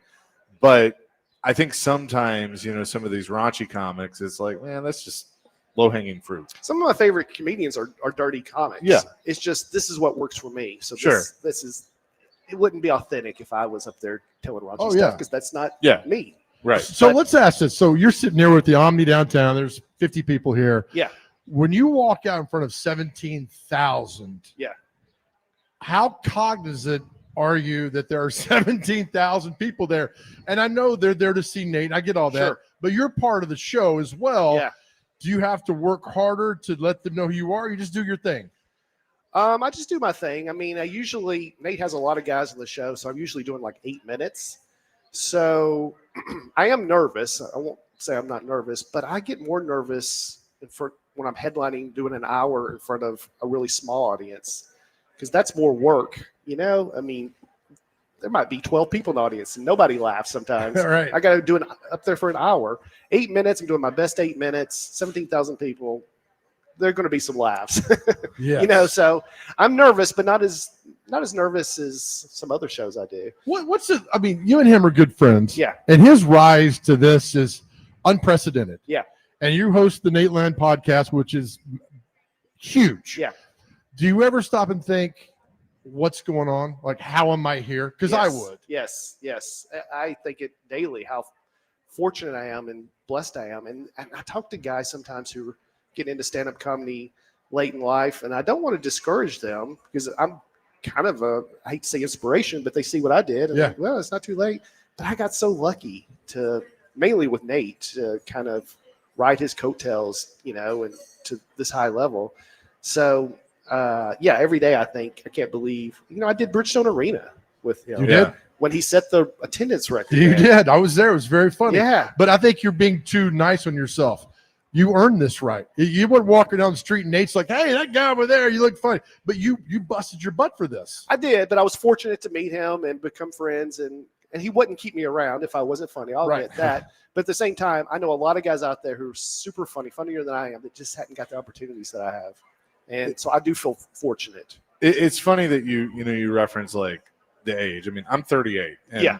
But to me, I'm looking at this as, hey, I've always kind of thought about doing it. Yeah. It's, it's kind of going to be a hobby. And then wherever it goes, it goes. Like, but I'm not planning to call you or Nate going, hey, can I get on the tour and be at Bridgestone Arena? Like, that's not where I'm at yet. That's totally the right approach. That's kind of the approach I had. I wasn't planning on someday quitting my job and doing this full time. It just kind of worked Yeah. out because it is so hard. But yeah, you're 38. You've got a leg up on most people who are doing it for the first time, just because you're, again, used to talking Yeah. publicly and things like that.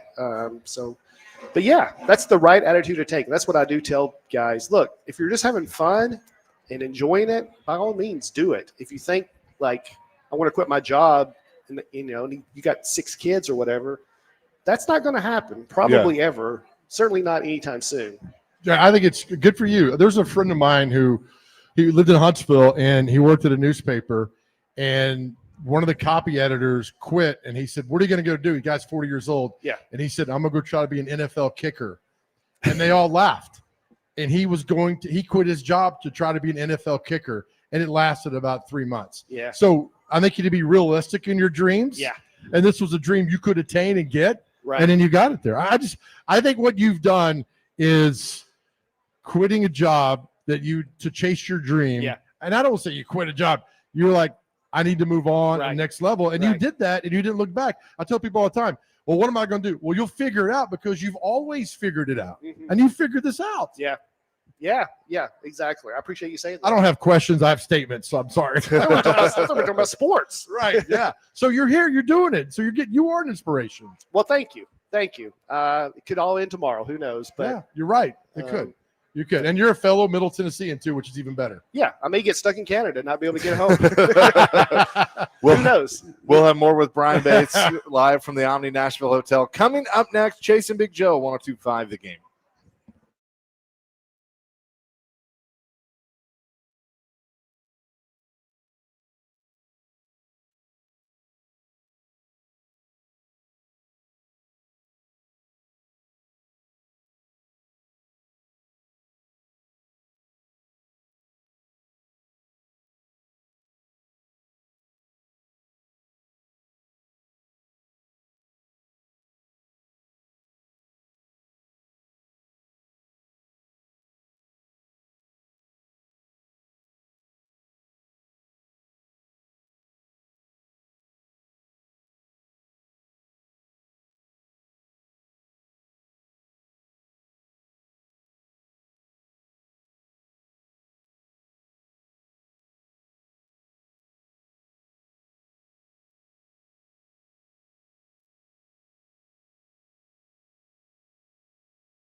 Baby. Where did you go to college? Oh, party school. Middle Tennessee State University. Now we're see that was it. Blue Raiders, baby.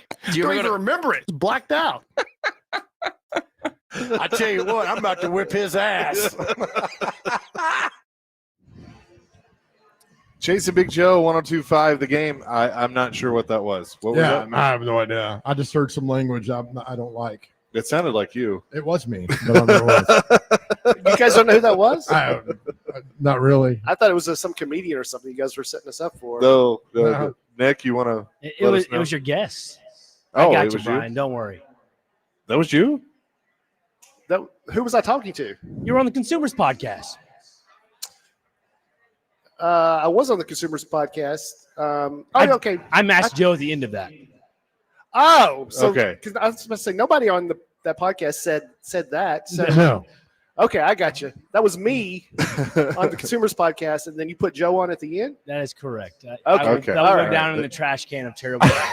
That was A for effort, though, buddy. Yeah. I was just last week. I went to St. Louis and did the Consumers. That's another podcast on the Nate Land Nice. Entertainment. Yeah. very, Greg Warren, Greg Warren. very funny. I mean, all you guys are in that same room. I mean, it's very funny. We laugh our tails off, man. Yeah. Greg is great, but he had to miss last week, so they had me come fill in. But I did go to Middle Tennessee State University, Blue Raider. Yeah. Go Blue Raiders. All three of us did. Yeah. Yeah. We sure did. Yeah. So you had when you were there, you had no inkling that you wanted to do this. At MTSU? Yeah. No, I wanted to do I wanted to be a sports reporter, sports anchor, and then We could have told you that was a bad idea. Right. and then I got hired at News Channel 5 as an associate producer, and I'm like, well, it's a job, In the door. It's in the door, and then you get so busy just trying to keep your head above water and climbing the ladder that I just kind of put that dream aside, so to speak, and just always worked behind the scenes at News Channel 5. But no, I was just trying to get a job at a TV station when I was at MTSU. I wasn't about comedy. So Right. when did you two first meet? I don't think we ever met. I just think we were if there was like an event that was going on after hours or something, because I was a cameraman for a long part of that, and he was behind the scenes. So it's not like we saw each other on crime scenes or wherever we were. Yeah, I knew who you were because you were on TV. Yep. Some there. I ended up being on there. Yeah. So, Yeah. Yep. Yeah. So I knew who you were, and then you started, hosting some events at Zany's. That's right. Yeah, we And, did. So here and there, but I knew Nick Barris well. Yep. I knew Jimmy Farmer. Yeah. So a lot of the guys were working in the field. So I became really good friends with all of them. And then you talk about wanting to be a sport. I think Hope Hines is a vampire. Mm-hmm. I think Hope will never die. Yeah. So we're trying to do sports at Channel 5. Hope is never going to go anywhere. And Hope is an idol of mine. Yeah. So we don't realize right now how important a Hope and a Rudy and a Chris Clark, how important Ron Howes, Demetria, they were like our extended family. And you were part of that. And I was fortunate to be a small part of that too. Yeah. I just watched Channel 4's 75-year anniversary special, which I assume you saw or was part of. I was shocked they put me in there. Okay. It's in there for like 3 seconds. Okay. And yeah, I grew up here in Nashville. So Dan and Demetria and Bill Hall and Rudy Kalis. But at News Channel 5 also, we had Chris Clark that I got to work with, Vicky Yates, Ron Howes, Hope Hines. Those are legends. Absolutely. We grew up with When I was in high school, I did a job shadow. Yeah. And my grandfather knew Chris through Rotary Club, I think. Mm-hmm. And so I got to go spend an entire day with Chris Clark. Yeah. Which, as a kid that grew up in Nashville, Tennessee, watching Channel 5 and, my dad and mom and grandparents all watched the news, I was like, this is the coolest thing. This will never be topped. Yeah. And it right. was. And it was. it was. Until today. I got to meet Vicky. I got to meet Hope. And he was still working at News Channel 5. Oh, yeah. Because I know he got into being a professor after the fact. Well, that's what I was leading to, because okay. he was a few years later my professor at Okay. MTSU. So it kind of went full circle. Yeah. But that was, it was so cool. And everybody over there was so nice. It was kind of like, they're the number one and nobody was touching them. Yeah. And, they could have all been very cocky about that, but they weren't. Yeah. They welcomed me and they were like, why do you want to get into this? Well, here's what you need to do and learn this. And, Ron was great and the Weather Center and stuff. So, there's a reason why they have been, at the top for so long. And then through my dad and a guy that you probably knew too, Joe knows, Michael Kilbane, I got to go to Channel 4 and meet Dan and Demetria and Rudy and Bill Hall was still around at the time. So, local news in this town it's pretty cool because it just hasn't changed a whole lot. Yeah, I interned at Channel 2 in 1994, and Bob Mueller and Ann Holt were two other legends, and Bob's still doing it. Bob's still doing it. Bob still had the mustache. You ever stare at that mustache of Bob? I try not to. It'll get you. It's like a tractor beam in Star Wars, Yeah. and then you're done. Bob came here one time. This is funny. Bob's like, Bob's great, but you'd have to go out of your way to talk to you. And so Bob one day knocked on the sports office door. He's like, "What's going on, big guy?" And I'm like, "Oh God, he wants something." Yeah. I'm like, pretty good. He's like, "You got $1 I can borrow?" I'm gonna grab a Diet Coke.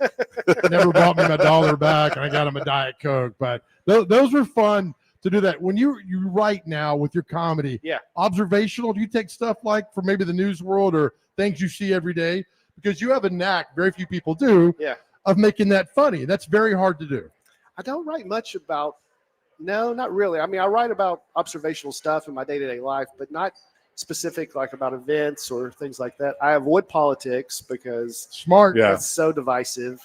And nowadays, almost anything you mention going on in the world, people will put their filter on it and see it as political one way or the other. So it's really hard. I really just stick to kind of talk about myself and my life and things like that. It's authentic. Yeah, well, it's funny now. People are like, well, so-and-so's coming to town. And he's got 87,000 followers on TikTok. Yeah. But he's never done stand-up. Yeah. And I was like, okay, how's this going to work? And Yeah. why are you, I got to see the raw stuff and what you've done and how you broke into the business. I mean, it was very raw. Yeah. You're on the stage. Yeah. And we brought you here today to get advice from you for next week in Key West. So that's that. But you came in when there wasn't the TikTok and all the Instagram, and you had to get on and earn it, right? Absolutely. I mean, social media was just starting kind of when I got into stand-up comedy. Like I said, I had a MySpace page, and then pretty soon after that, Facebook came along. But yeah, so many people have made a career just from social media. But I just did it the old-fashioned way, just kind of build an act. And Got it done. I see that when you go on Instagram, you go to comedy clubs, people show up and they'll sound like the Nate Land podcast shirt or hat. Something Yeah, you yeah. had. Are you shocked how popular that podcast has become? yes, because before I joined that podcast, no one knew who I was. And I've been doing stand-up for 14 years, I guess, 13, 14 years at that time. And I'd done I'd done at least one dry bar comedy special at that time and been opening for Nate some, but still no one knew who I was. So once that podcast started, people got to know me, started coming to my shows. It was just shocking. Good. Shocking. Now, Nate's so big that the podcast, I thought the first time I went on the road and did a show opening for Nate, everybody there was going to know who I was too. I was wrong. Because Nate is so big that's one small piece of the pie for him. I don't think most of the people there even know he has a podcast because they know him from Saturday Night Live. They know him from years of his stand-up specials and just so many different ways they know him that, maybe 10% of the room knows who I am because of Yeah. the podcast, but not like I expected. Yeah, I mean, it's just I see the pictures, the people talking about y'all, and Yeah. it's just, I mean, you and Dusty and Aaron Weber. I mean, come on, right? Yeah, It's like the yeah. Beatles. Yeah, exactly. Yeah, and Nate is Ringo. Nate's Ringo. Yeah, exactly. When you saw him do SNL, like the skit that everybody goes back to is that him being George Washington Right. or whatever. I remember seeing that for the first time and just going, that is so, like, nobody on the face of this earth could have pulled that off. Yeah, It was so perfect. I was there in New York, and I went to they do a dress rehearsal show Yeah. before the actual live show, and I went to that and watched that, and that sketch was further down in the show, but it got such a good response that when they got ready to do the live show, they moved it to the front. Yeah. Because they try to go with the strongest sketches up front, and then it did great in the live show too, of course. So it's funny how they didn't even realize really what they had until it got in front of an audience, and then they saw like, oh, we got to move this up. And there was a few sketches in the dress rehearsal that did not make it in the live show. Oh, wow. So Yeah, is it true they do a East Coast version and a West Coast version, right? Or do they do just one and play it back? I think they just do one and play it back. Okay. All right. I thought they used to do two. Maybe I'm wrong on that, but I don't know. Yeah, they just did one that night. Well, they do a dress rehearsal, right? Like Yeah. you're talking about. Yeah. And then they can figure things out, and then that's when the real. That's show cool. goes. Yeah. Yeah, that's cool. then they literally go into Lorne Michaels' office and kind of talk about what worked and what didn't, what to cut and what to move around. I'd be terrified because you got to go your A game right there. I mean, it's so difficult to new comedy each week like that? Yeah, Come on. I remember the night before, the Friday night before, going back to the hotel room with Nate, and he said, I think that Halloween sketch will probably be the first one on the show because it's so funny. He shot it over Halloween. And not only was that not the first one, it didn't even make the final cut. No one ever even saw it. Oh, wow. So that's how you just don't know until you get in front of a live audience what's going to work and what doesn't. So I know you with Nate, like you go to Canada. Where are you next week? Next week, I am kind of a crazy run. I'm in Plano, Texas, then Waco, Texas. Then I fly from there to Tacoma, Washington, do 2 nights in Tacoma, and then drive down to Portland, Oregon, and do a show there, and then fly home. Are you by yourself? I mean, I'll have openers, but I'm traveling by myself, yes. The venues all provide the opening comedians. So what's that like? Do you bounce stuff off yourself? Like, oh, this is going to work? I mean, I guess you spend a lot of time talking to yourself. Well, I did that anyway. Right. I didn't get married till I was 48, so I got used to that. Yeah, every Monday night at Zany's, at the lab at Zany's, they do a Nate Land Live show, which I think you've been to before, right? Yes, very funny. And I kind of use that as a place to practice material. They also have over in the main room at Zany's on Monday nights, New Material Monday. That's kind of what that's designed for, is to work on new material. Yeah. So I try to, like, that night maybe do 2 sets, and if I have any new jokes, I try out there. And then if I'm doing an hour, like a headlining set, I'll put new jokes in the middle just to try to fill them out. And if it doesn't work, then I'll just move on to. So that's where you get your feeling from. That's your pulse. Like, all right, it worked Monday night, so it's going to work at Tacoma. Or like, God, nobody laughs, I'm not going to use it. It's a good little run for you, though. Yeah. I just tried a joke last week that I thought was going to be so funny. It's a local joke about when I was in high school. Carlos Groves, played East Robertson, Yes, played Tennessee. I went up to him. They came to Lebanon to play basketball, and I was such a sports nerd that I went up to him and got his autograph when I was in high school. He was in high school. I was in high school. Yeah. He was embarrassed. My friends were. Everyone was embarrassed except me. And I shared that story in the Nate Land podcast one time, and he got such a huge laugh. I told it other night at Zany's, and just crickets. It just, it's just different. And then I told a follow-up about Jared Curtis, who plays now at Nashville Christian School. Yes. And there was this rumor that he was coming to Vanderbilt, whatever. And we took a tour. This is like 2 weeks ago. My wife and I took a tour of Nashville Christian School for our daughter. We're considering to go there, and I see him, and I'm like geeking out as we're planning our daughter's future. I'm geeking out over a high school kid that's standing next to me. I'm wanting to get my picture made with him. So I shared that story on stage, and that was a bigger laugh than I got. Really? Yeah. How about that funny? That was a good one. But I just got to learn to whittle it down a lot. I start off telling a lot of information and knowing this is probably too wordy, and then you figure out where you get the laughs and just whittle it down. I think I did literally a better job telling you guys just now than I did. But what, Carlos Groves, you know what I remember best about him? Getting the fight with Shaq. That's Getting the fight with Shaq in the Yep. SEC tournament. Yep. Yeah, he did. Everybody backed down from Shaq, but Carlos Groves. Yeah. Went right at, and Dale Brown got into the fight. Yeah. They were throwing haymakers. Yes, that was a good one. Yeah. Well done on that. Yep. Yeah. How was, you do crowd work? A little bit. Not much. I have one joke that I will do some crowd work while I'll ask the audience a question. And I'm nervous because I'm not good at crowd work, but I have an out. If it's not going anywhere, I have a line that I can say that will get a laugh and get me back on track. Is it fire? Get out of here. Maybe it should be. Keep that in mind for Monday. Or That might be a good idea. that could be a good one. May have to use that. Brian Bates is with us here at the Omni Nashville Hotel. We'll have more with him coming up next. Chasing Big Joe, 102.5 The Game.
Chase and Big Joe, 102.5 The Game here on this Wednesday. We're at the Omni Nashville Hotel here at Bar Lines. I know that one. That's Charlie's Angels. That was, yeah. I thought that was Charlie's Angels. Don't know the reference, but I but I know. Dr. Crane's just all over the place. Yeah. today. I don't know what he's doing. By the way, our good friend Nick Barris has weighed in and said hi.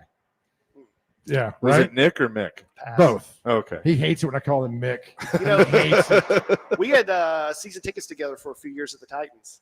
Oh, really? Yeah.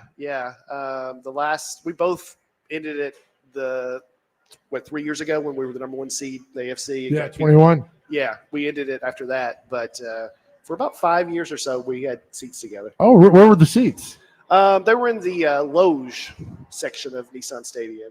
So I don't know what that means. Is that like living sounds a fancy, you're a right? sports guy, so you just walk in. All right, on here the I field. am. It's basically the front row of the upper deck, Okay. if that makes Okay. sense. You know, there's the lower deck, or not deck, but lower area. Then there's the club level at Nissan Stadium, and then there's the upper level, and then the front of the upper level. They try to make you feel good by calling it the loge, so they can That charge you sounded money. great. When Yeah. Chase, I'm like, what? The load? Yeah, Does nice. the team look any better from up there, or still the same old crap? Well, we were good when that last season. And boy, did we get out at the right time. Yeah, it's pretty bad. Now you grew up here, Yeah. and I'm like Chase. I'm like, I still think it's very cool when the Green Bay Packers come to my hometown or the Cowboys, Yeah. because growing up, that was never a thought in our mind No. that pro football would be here. Absolutely. We started a fantasy football league at New Channel 5. Nick started it 1995. We're still playing in this league Oh, nice. 31 years later. But then the Titans come to Nashville. Well, the first the Oilers and then the Titans in the late 90s. And I'd go to games. I'm like, I can't believe I'm watching guys that are either playing on my fantasy team or against my fantasy team. Because, yeah, growing up here, to go to the Nashville Sounds was such a big deal to me. Huge. Just to walk out. And then I remember one year we went to Atlanta to watch the Braves. I'm like, I can't believe I'm watching these guys, professional athletes. So, yeah, it's still amazing. Would you like to have pro baseball here? Hey, I'm wearing the hat, Nashville Stars. Oh, you are, aren't you? Yeah. Yes, he sir. Totally is. I had no idea. Yeah, I would love it. I would love it. Yeah. I think it's gonna. He and I argue about this all the time. I think it's gonna happen But when? within 10 years. I think it's going to happen. So Rob Manfred, I think he's going to leave at the end of 2029. I think his term's up or whatever. And he said he wants to do expansion before he leaves. So I think it's going to happen. Yeah. At least announced in the next 2 or 3 years. Yeah. And I think it's going to be Nashville and Salt Lake City. I think they have to figure out the Rays, the stadium thing down there. Yeah. Because he did say that of the A's and the Rays. The A's are going to Vegas, so Yeah. that's figured out. Get the thing figured out in Tampa, and then, yes, I agree. I think they expand. And just Every major sport's going to be at 36 teams before this is over with. Mhm. But this would get it to 32, right? If Right, they added 2. right. Which evenly just divides out better. Where do you build the stadium, Brian? Oh, that's a good question. Murfreesboro. Starwood Amphitheater. Oh, yeah, I'd go. Yeah. I don't know. I mean, again, I hear rumors about. I'm sure I think you got that hat. Yeah. You get all nervous. I think you know more than you're telling us. I think you're in on the inside with Major League Baseball, Brian. I don't know. I don't know. Yeah, I don't know if it'll be in Nashville or Williamson. Yeah. County. Well, either way, Murfreesboro. I hope it happens. I mean, I'm a Braves fan. I'll always be a Braves fan, but I would love to see baseball here and would obviously support it as well. Yeah, I'm a Braves fan, but if they came here, I would switch my loyalty immediately. I'm such a homer. It's funny. And I might too, but I started as a Cowboys fan, then the Titans got here. And I am a Titans fan, but I'm also still a Cowboys fan. Yeah. I feel like the Braves though was like my first love. Right. And it would be really hard for me to completely turn that off, even with a local team. But Yeah. I don't know. We'll see. They need to do it. Yeah. Yeah. I mean, I grew up a Cowboys fan too, and We're basically best friends. yeah, So- we're basically. You are. Yeah. National Stars, everything. You guys want to give me a joke before?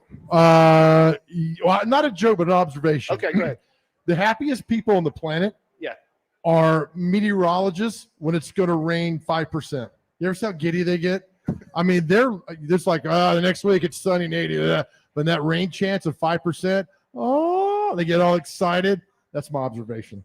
That's not going to go over well in Key West because your reaction. Make that off the list. Gone. All right.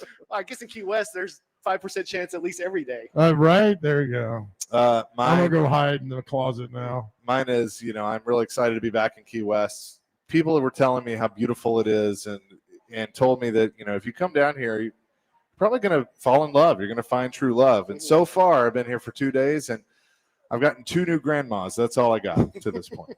You made him laugh. Okay, I made him laugh. I don't know if that was a sympathy I chuckle. didn't even realize yours was a joke. Sorry. I would have laughed at yours too if I knew that. That's the title of my new book. I didn't know this guy was a joke or not. No. I thought you were talking about like local news again. But they are, right? I mean, they get all Oh, yeah, excited when there's they a do. chance of rain. Yeah, it gives them something to talk about. They're so excited. I had a boss one time that came to me at Channel 2 and said, you know what the hut level is, right? Houses using television. Sure. And he was so mad that the weekend was going to be pretty. Yeah. I'm like, why? He's like, because it's not going to be inside. Then like 2 weeks later, it was going to be rain all weekend. Yeah. So excited. I'm like, why? He's like, everybody's watching TV. I'm like, that's how you go through life? Yeah.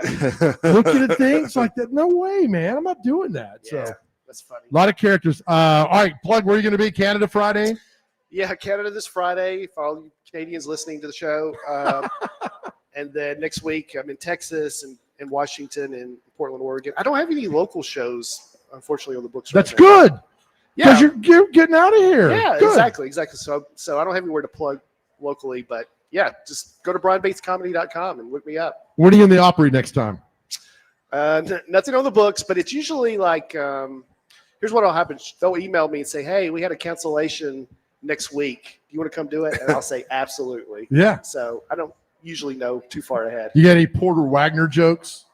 No, there was one time I tried a Jeannie Seeley joke. This is before she passed away, and it didn't hit real well. So I'm like, you know what? Just stick to the hits. It's a heck of a place to do that. Oh, man. He is Brian Bates, brianbatescomedy.com. That's where you can find all his shows. Brian, thanks for doing this, man. Thanks for having me. Good luck in Key West. Thank you. I can't wait you. to hear about it. Oh, yeah. It'll be It'll something. be something. You'll hear about it that night. Brian. That is for sure. Well, more coming, including Brady, Skjei at 2:15 and hour number 3, Chasing Big Joe, 102.5 The Game.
Hour number 3, Chase and Big Joe, 102.5 The Game here on this Wednesday at the Omni Nashville Hotel at Bar Lines. Appreciate Brian Bates for coming and hanging out with us. Brady Skjei going to join in about 10 minutes. Talk to him. Hey, congratulations to Tennessee Tech. They are 7th in the FCS poll that just came out for the FCS championship is going to be here in Vanderbilt Stadium in early January, but Tennessee Tech is number 7th. They're 9-0 on the season. Nice. They're having a good year. Yep, they are. For sure. So we will congratulate them. That's for sure. January the 5th, 2026, 6:30 p.m. at First Bank Stadium is a 2026 FCS National Championship. Mike Borgonzi spoke to the media earlier today. As it was refreshing to see just him. He wasn't up there with anybody else. It was just the general manager talking about the trade deadline and kind of where the team is at.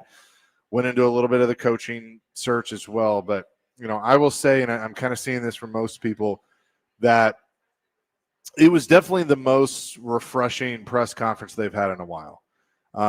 Did he answer everything to the letter? No, but you don't expect him to.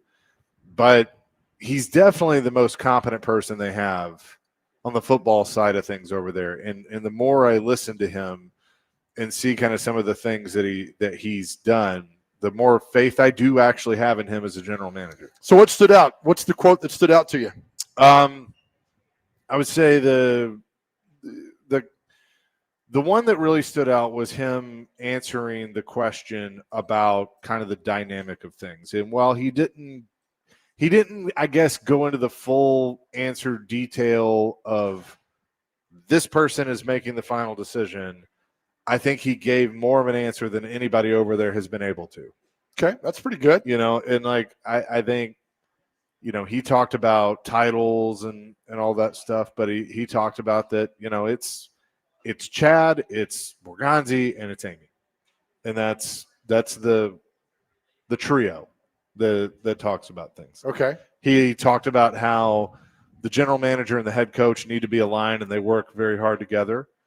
And that's what they need to have. This was the answer. It's a good question. And it's a fair question. And with Chad, I can go back to when we were in Kansas City.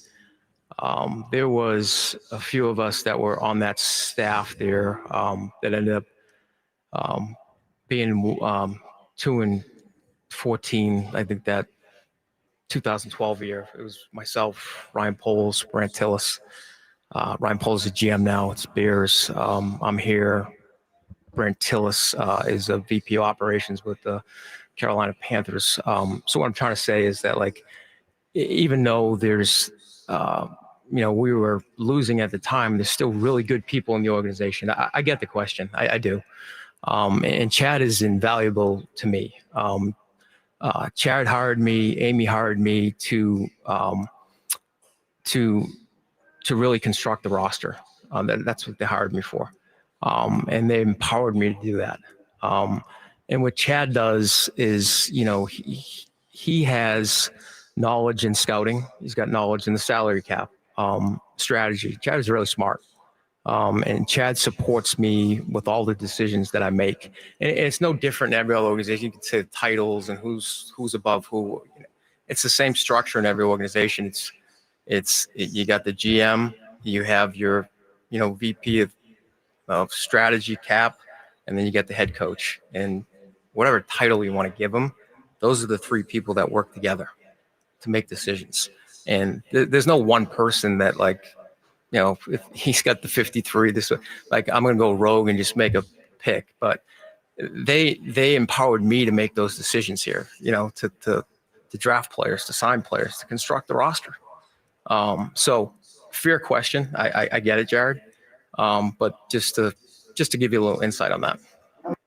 So that was Mike Borgonzi. And I thought that last part was interesting, of him saying they've empowered me to build the roster. So is that directed at all of us of who keep asking the question? Or is that directed back at Chad and Amy of hey, you've empowered me to to build this roster. Get out of my way. Still, I might be wrong on this. Didn't answer the question to me. He might have gotten you open the door a little bit, but because there's not an answer to the question. there's an answer to every question. There is not an answer to this question because things may be laid out with titles, and they have. Now, he explained it better than anybody has. They may all have their explanation, but the answer is just like the old Roddy Piper quote. Just when you think you have all the answers, I change the questions. Let me ask you this. That's what Amy Adams Strunk does. She changes the questions. Who's in control? Who's in control? Well, ultimately, her. Yeah, just say that. Right. And they've empowered me, which is great. Right. But empowered you to do what? To pick the team, to pick the players, to get everything. You have full autonomy. You have to go there and say, all right, here's where our list is. You have to look over that.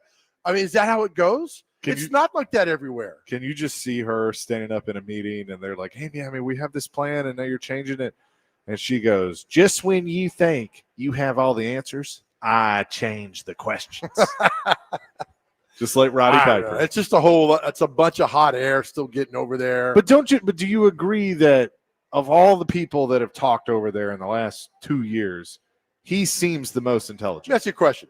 You know Floyd Reese.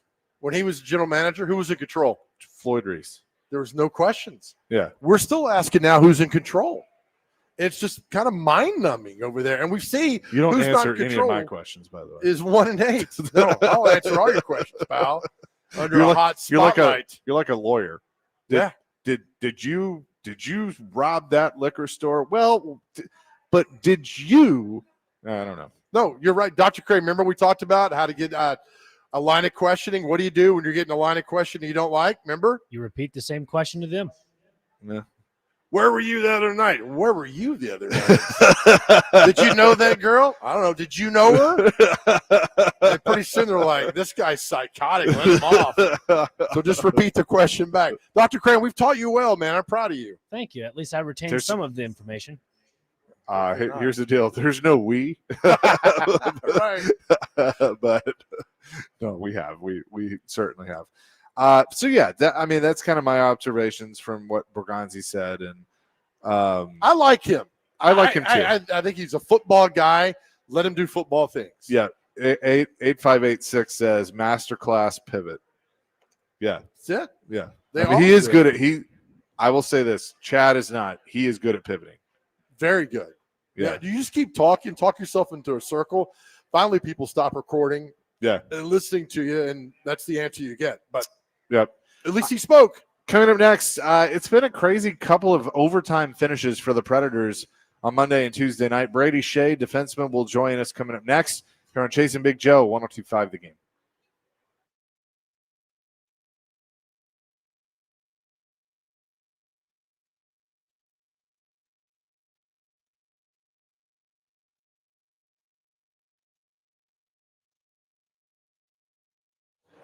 All right, hey guys, Big Joe here. Listen, we have spent a whole lot of time talking about mental health on our show, and we are so grateful for all the men who have reached out in the last 2 years, but we have a lot of work still to do, and we won't rest telling you how much better our world is because you are here. You got so much to live for. Unfortunately, we've all been affected by a friend or loved one who has suffered from depression and is no longer with us, and that is why we have partnered with Unity Psychiatric Care, just a truly wonderful place right here in Middle Tennessee for you to get well.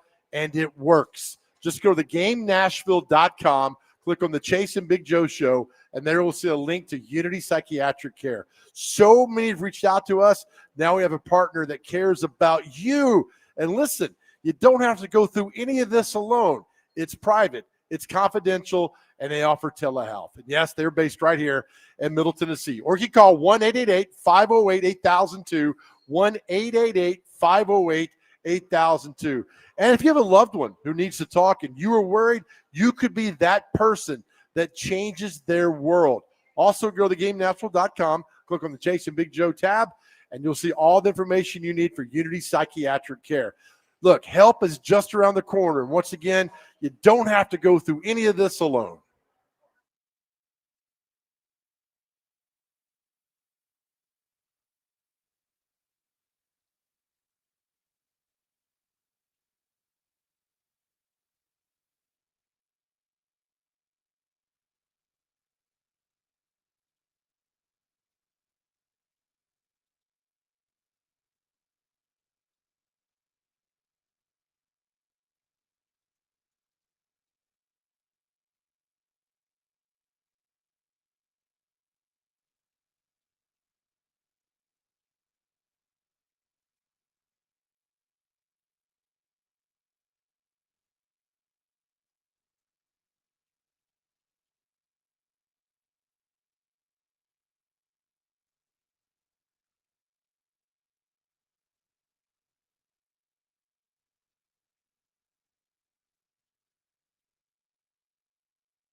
Back here, chasing Big Joe, 102.5 The Game on this Wednesday. And as always, we're pleased to be joined by a Predators player and, of course, it's defenseman Brady Skjei joining us today. Brady, what's up? How you doing? I'm doing well.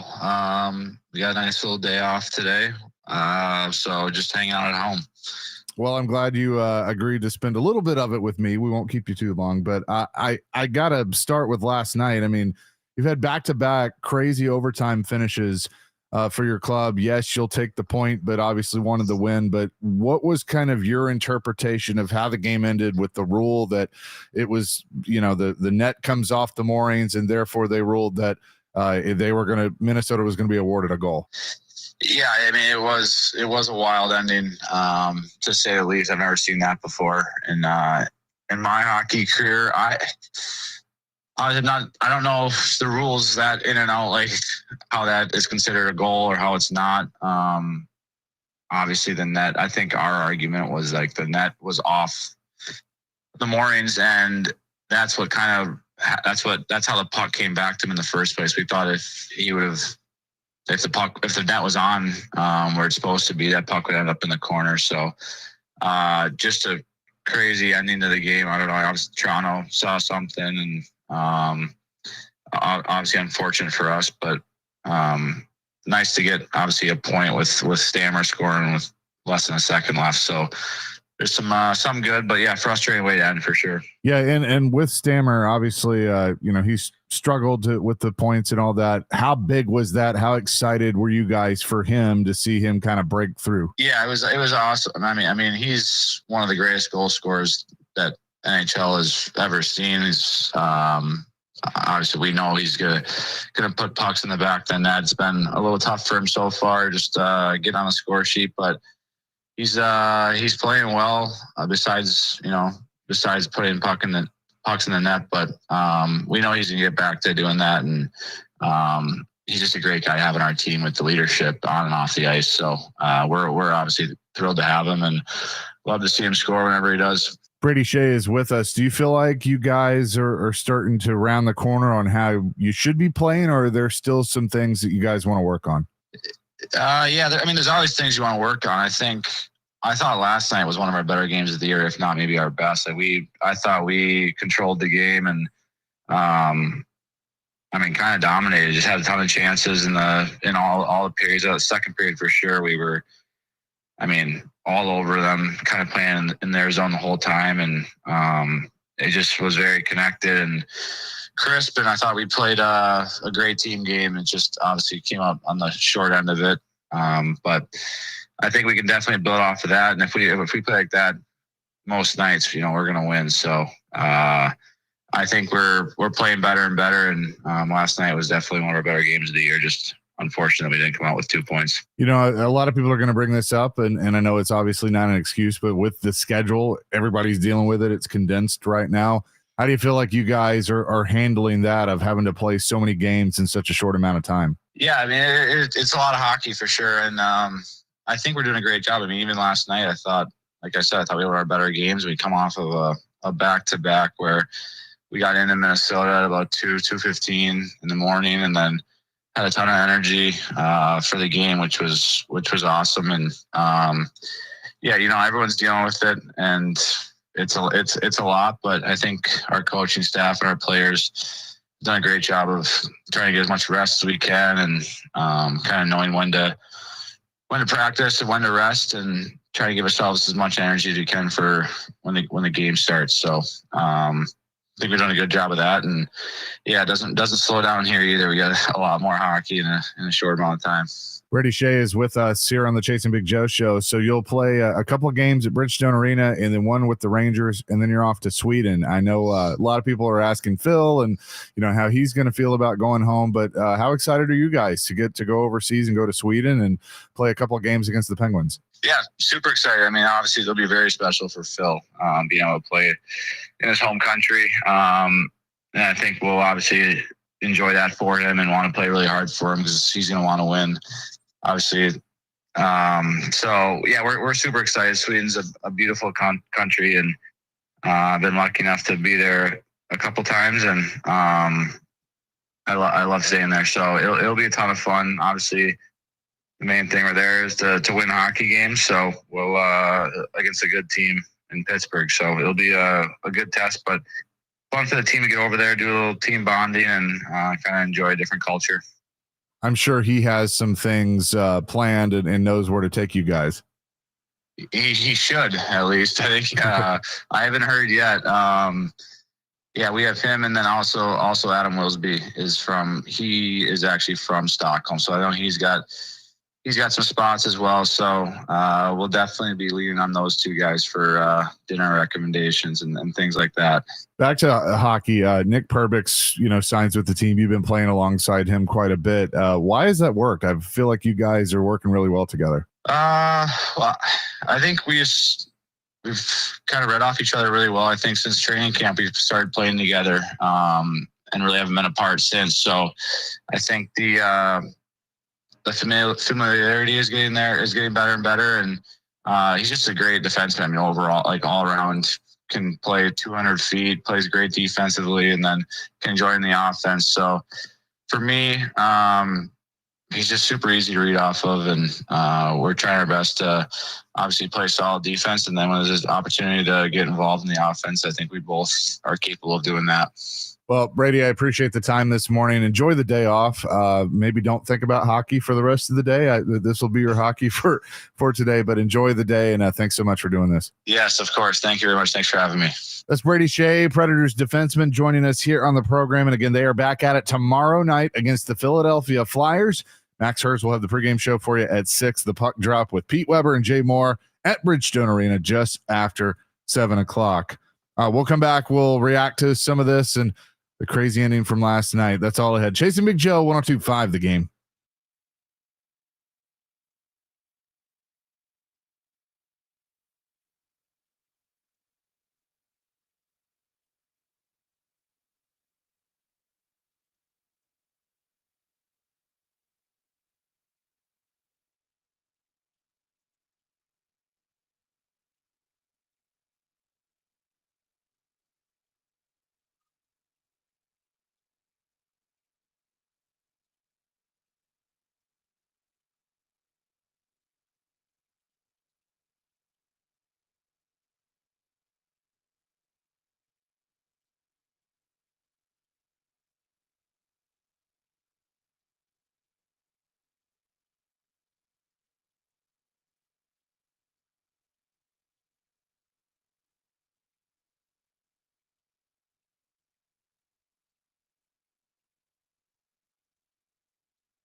We play on, a minute 30 left. Halla is stripped. Could be a break for the Wild. Johansson with Kaprizov. Might be a 3-on-2. Dropped off to Faber to Kaprizov. One-timer. Onanen knocked the net off. And that's a goal, and the Wild win.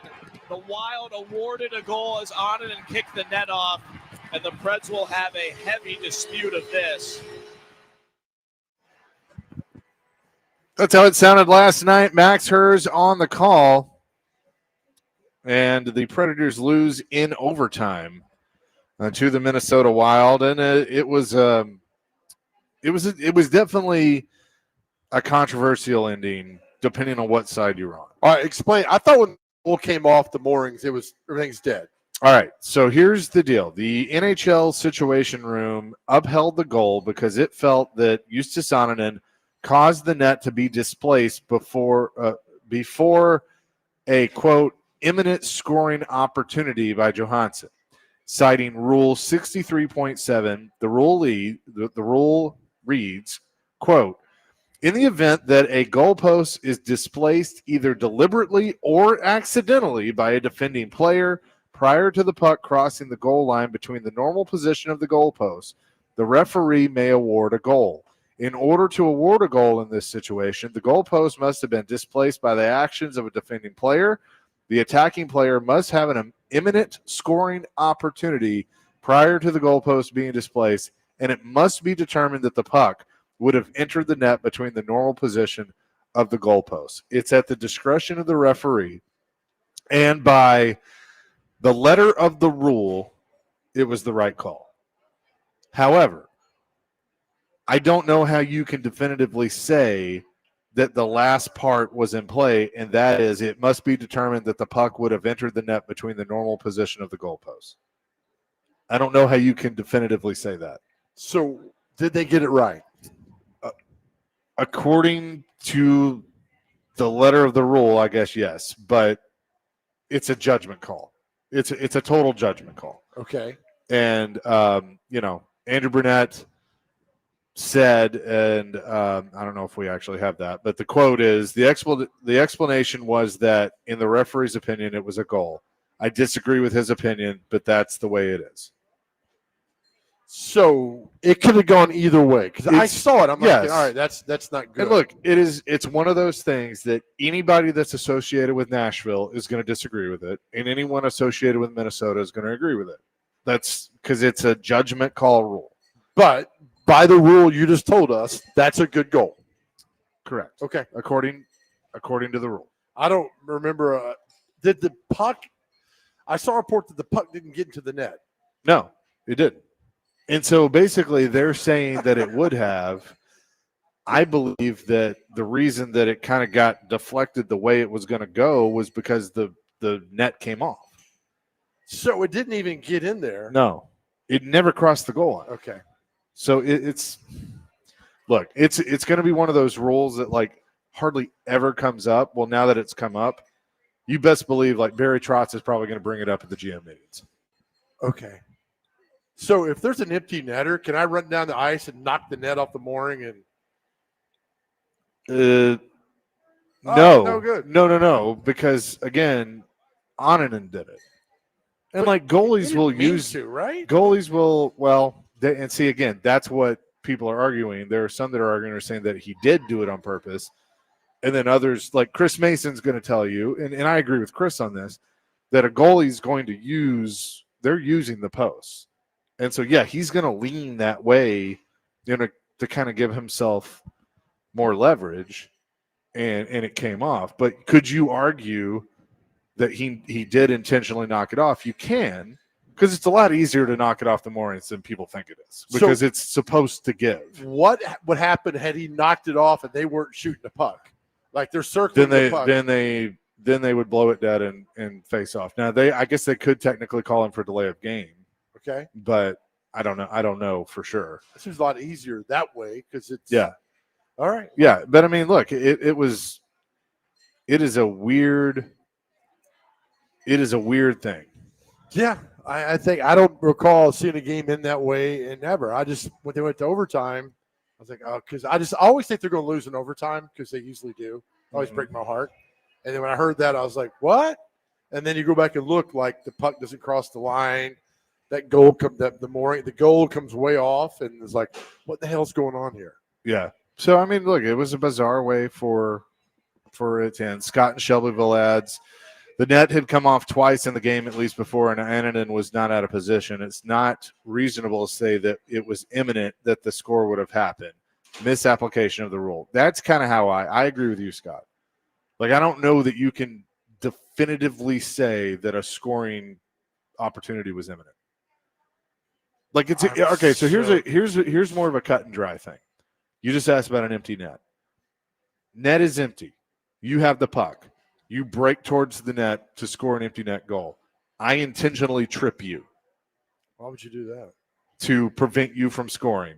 The referee can then go, that's a goal, and award a goal because it's pretty clear that you are going to score in the empty net. So that's how we're arranging things. It's pretty okay. Yeah, to me, all right. I mean that, but that is a rule. Like if there's an empty net, and especially if it's on a breakaway, that's why, like, even if the goalie's in net, if you're on a breakaway and I impede your progress or trip you or foul you or whatever, that you're going to be awarded a penalty shot. Okay. Because they're basically saying you would have had a logistic, an opportunity to score. So it's like you intercept the pass, you're running down the field, and Jakey Baby comes off the sideline and tackles you. Yeah. That's a touchdown. Yeah. Right. You would have scored without right. that. Right. Correct. So that's basically what they're saying. I don't agree with the ruling. I think anybody associated with the Nashville Predators today is not going to agree with the ruling, but I have a better understanding now of the rule. Now maybe they need to look at the rule. So what should have happened? I think they should have, taken it out, dropped the face off right next to it. But again, if you read the rule, then they did what they were supposed to do. You're trying, man. You're trying to convince me. I'm not trying to convince you of anything. I'm just reading the rule. Stop messing with your mic. I can't hear myself. Okay, well then tell me that. We're on the air. Well, still tell me that. Can you hear yourself now? I can. Okay, good. Oh, and I hear you. I just hate it for the Predators to lose a game that way. I think it sucks, man. Anytime you lose. Well, because 2 nights in a row, they've lost, one at the buzzer, which was unfortunately a bad play by Brady Skjei, is why they lost money. On the phone call? I didn't. I let that one go. And then Stamkos scores, as Max put it, at the death, at the buzzer, 0.03 seconds. Good. Like the on the score sheet, it says 1959 of when he scored. Great year. My mom was born that year. And he scores to tie it up, which was how can you write a better script? Here's a guy that's been struggling. He's the largest point, not scoring a point streak in his career. He ties it up, and then unfortunately it ends on a bizarre call. Okay, well, that explains a lot then, because that was a topic. Like, how in the world did that happen? 4138 says, the problem I have with that call is that the first shot that happened after the goal came off hit the back of the net and was not on its way in. The player recovered the puck after it rebounded off the back of the net and put it across the line. How many shots do they get after the net has come off? I agree with that too, because that's another argument of it too, that the puck's not in position to go across if it doesn't bounce off the back of the net. How did the backup goalie play last night? He played well. The Predators played well enough to win. I think they played a good game. Okay. So that's kind of where I say. And they're back here tomorrow night? They are. Okay. Weston Hermitage, real quick. Hey, Chase, here's my take. Don't hate me for this. But after reading the rules a few times, I think it was a good call. Tough break for the Preds, but this is going to be one of those games and goals that rewrites the rules next season. If the opposing team knocked the net off, then I would be on the side that play should have been stopped. But it was our goalie that knocked it off with little traffic in front of him. The very, very last shot was the goal, not the first shot that hit the net. I absolutely hate it, but it was the right call per the rules. Wes, I don't hate you. You can have your opinion. That's fine. That's not why we'll hate you, Wes. I hate you for these reasons. Yeah. No, I'm just kidding.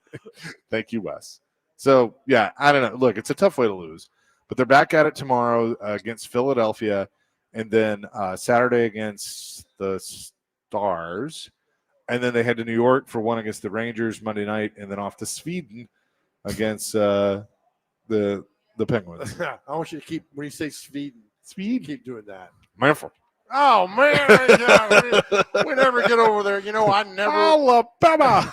You know, man, when I was playing, I never went out of the country. You know, Elvis never played out of the United States.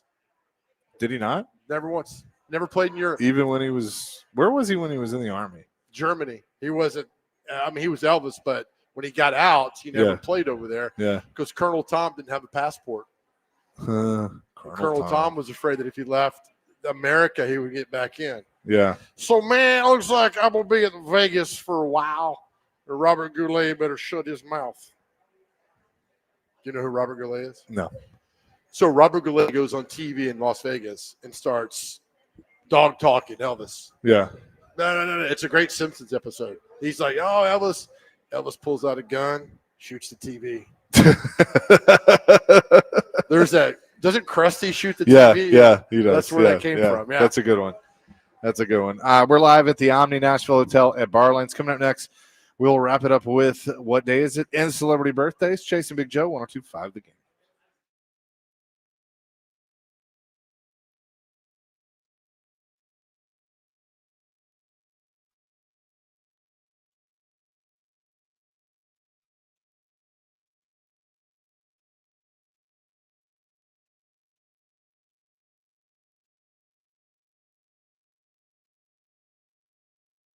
All right, hey guys, Big Joe here. If you're looking to upgrade where you are living, you will love this. Let me tell you about City Limits apartment homes nestled perfectly between Spring Hill and Columbia.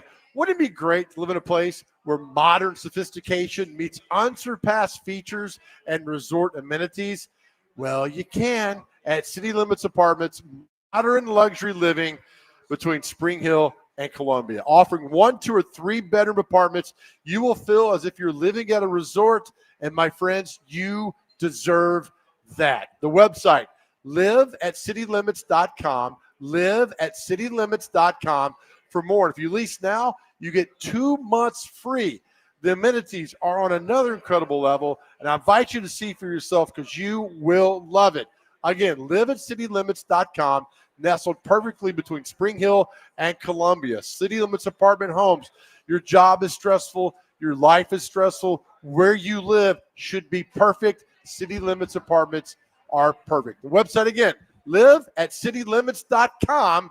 Welcome home.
Chasing Big Joe 1025, the game on the Wednesday here at the Omni Nashville Hotel at Bar Lines. We'll be at Tennessee Brew Works tomorrow. Looking forward to that as our road show continues. It does, man. We're everywhere. Friday, where are we at Friday? Union Township at 109, the great apartment homes nestled perfectly between Mount Juliet and Lebanon. We'll be out there from noon to 3. Stop by and say hi. So I expect Justin Beasley to bring us donuts or something. He better. He better. I mean, I want some good food out there, so Justin knows what he should do and get it done. Appreciate Brian Bates for joining us, too. That was a lot of fun in the 1 o'clock hour. With that, let's get to what day is it and celebrity birthdays. All right. First on the list, we have international. It is all right. It is. It always is all right. That's why I start out with it, because everything will be all right eventually. You're just a young Greg Pogue. I try to be in some capacity. We're going to stop. All right. Bank transfer day is today. Let's see. Next is commercial TV broadcast day, International Stress Awareness Day, National Chinese Takeout Day, National Love Your Red Hair Day. Don't know anybody with that. American Football Day is today, so celebrating the great sport. Eat Smart Day, and wrap up with Eat Smart Day. You compare that with National Gunpowder and National Donut Appreciation Day. It's Donut Appreciation Day? It is. Of course it is. Well, where's Clay? I don't. He's not Joe Hendry. You don't have to speak his name. How about this? He's Beetlejuice. Clay. All right, so show up. All right, time for celebrity birthdays. You got to get these birthdays within 2 years of each other. Our first birthday is, here we go. Chase, you go first. Our first birthday. How old is Javi Lopez today? The former Braves catcher? No, the cab ride driver at United Cab Works. Yes, Javi Lopez. Okay. Javi is 51. 54. 55. Dr. Crane, well done. Next up, Dr. Crane, you go. Great British singer Cliff Richard. How old is Cliff Richard today? 64. 74. He is 85 years old today. Make sure I'm doing the right day. This is the wrong day. Talk amongst yourselves real quick here. How about this? Let's screw this. All right. Dr. Crane, you go now. How old's Johnny Damon? Oh, Johnny Damon's got to be 53.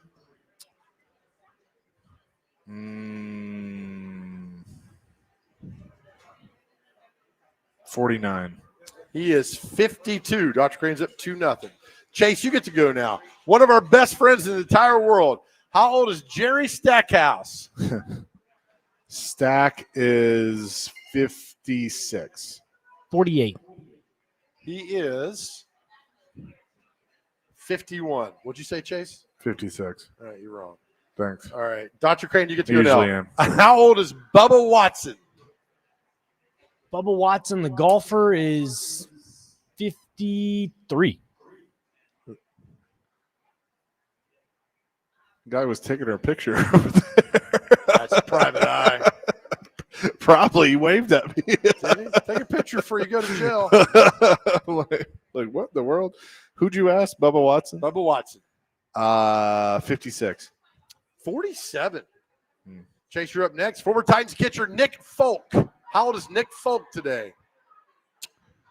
He is 39.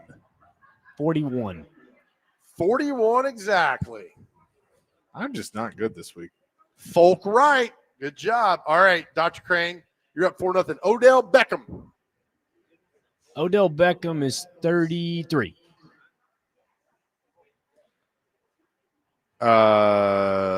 34. 33 exactly. Dr. Crane's up 6-0. Chase, you get to go. Usher. How old is Usher?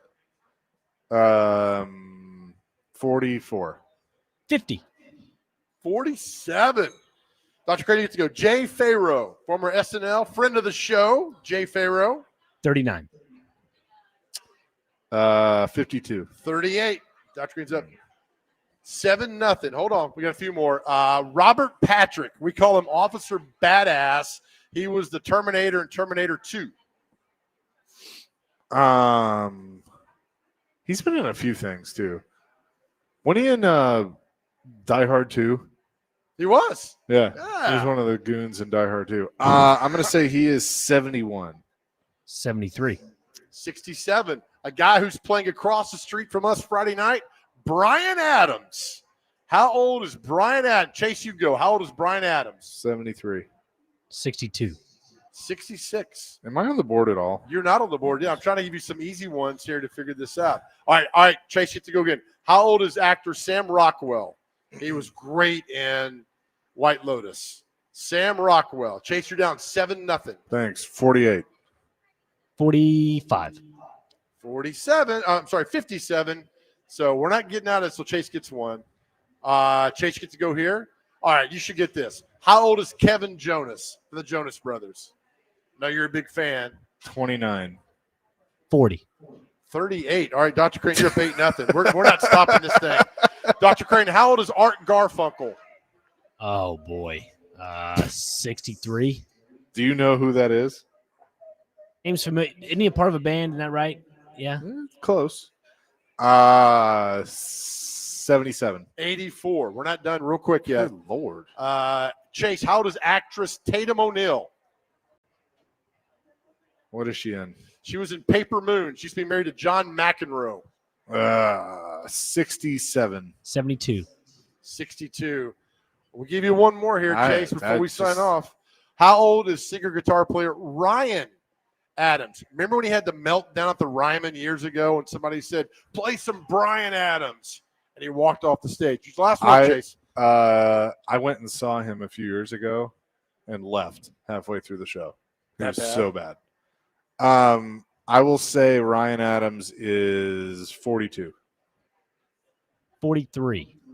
He is 51. With that, Chase McCabe loses. Jeez. He's never been shut out on celebrity birthdays. He has a winning percentage of about 85%. Today he was shut out. Yeah, well, I don't know if that's true. I think I have been shut out. I don't think you have. But it We're is not- what it is. we're not Thanks to the Omni Talk about your dating life. for thanks to the Omni for you should open with that. All right. Hey. Thanks to the Omni for having us here today. Yeah, always. Brian Bates, we appreciate you coming down too, Brian. Thank you so much. We leave every show with a message to our guys out there. If you are struggling, we just simply ask that you talk to someone. You can talk to us, the men who've reached out to us the last 2 years. Thank you. We love you. You took the step to get better, and we appreciate that. If you need to talk to somebody on your phone, you can call or text 988. We have help available at thegamenashville.com. Let's click on the Chase and Big Joe show. We talk about your journey all the time. It's beautiful, and I will tell you with every fiber of my heart, our world is a better place because you are here. You make it better. We love you. More importantly, more than anything else in the world, God loves you. Peace, love, rock and roll DVD coming your way next here on 102.5 The Game.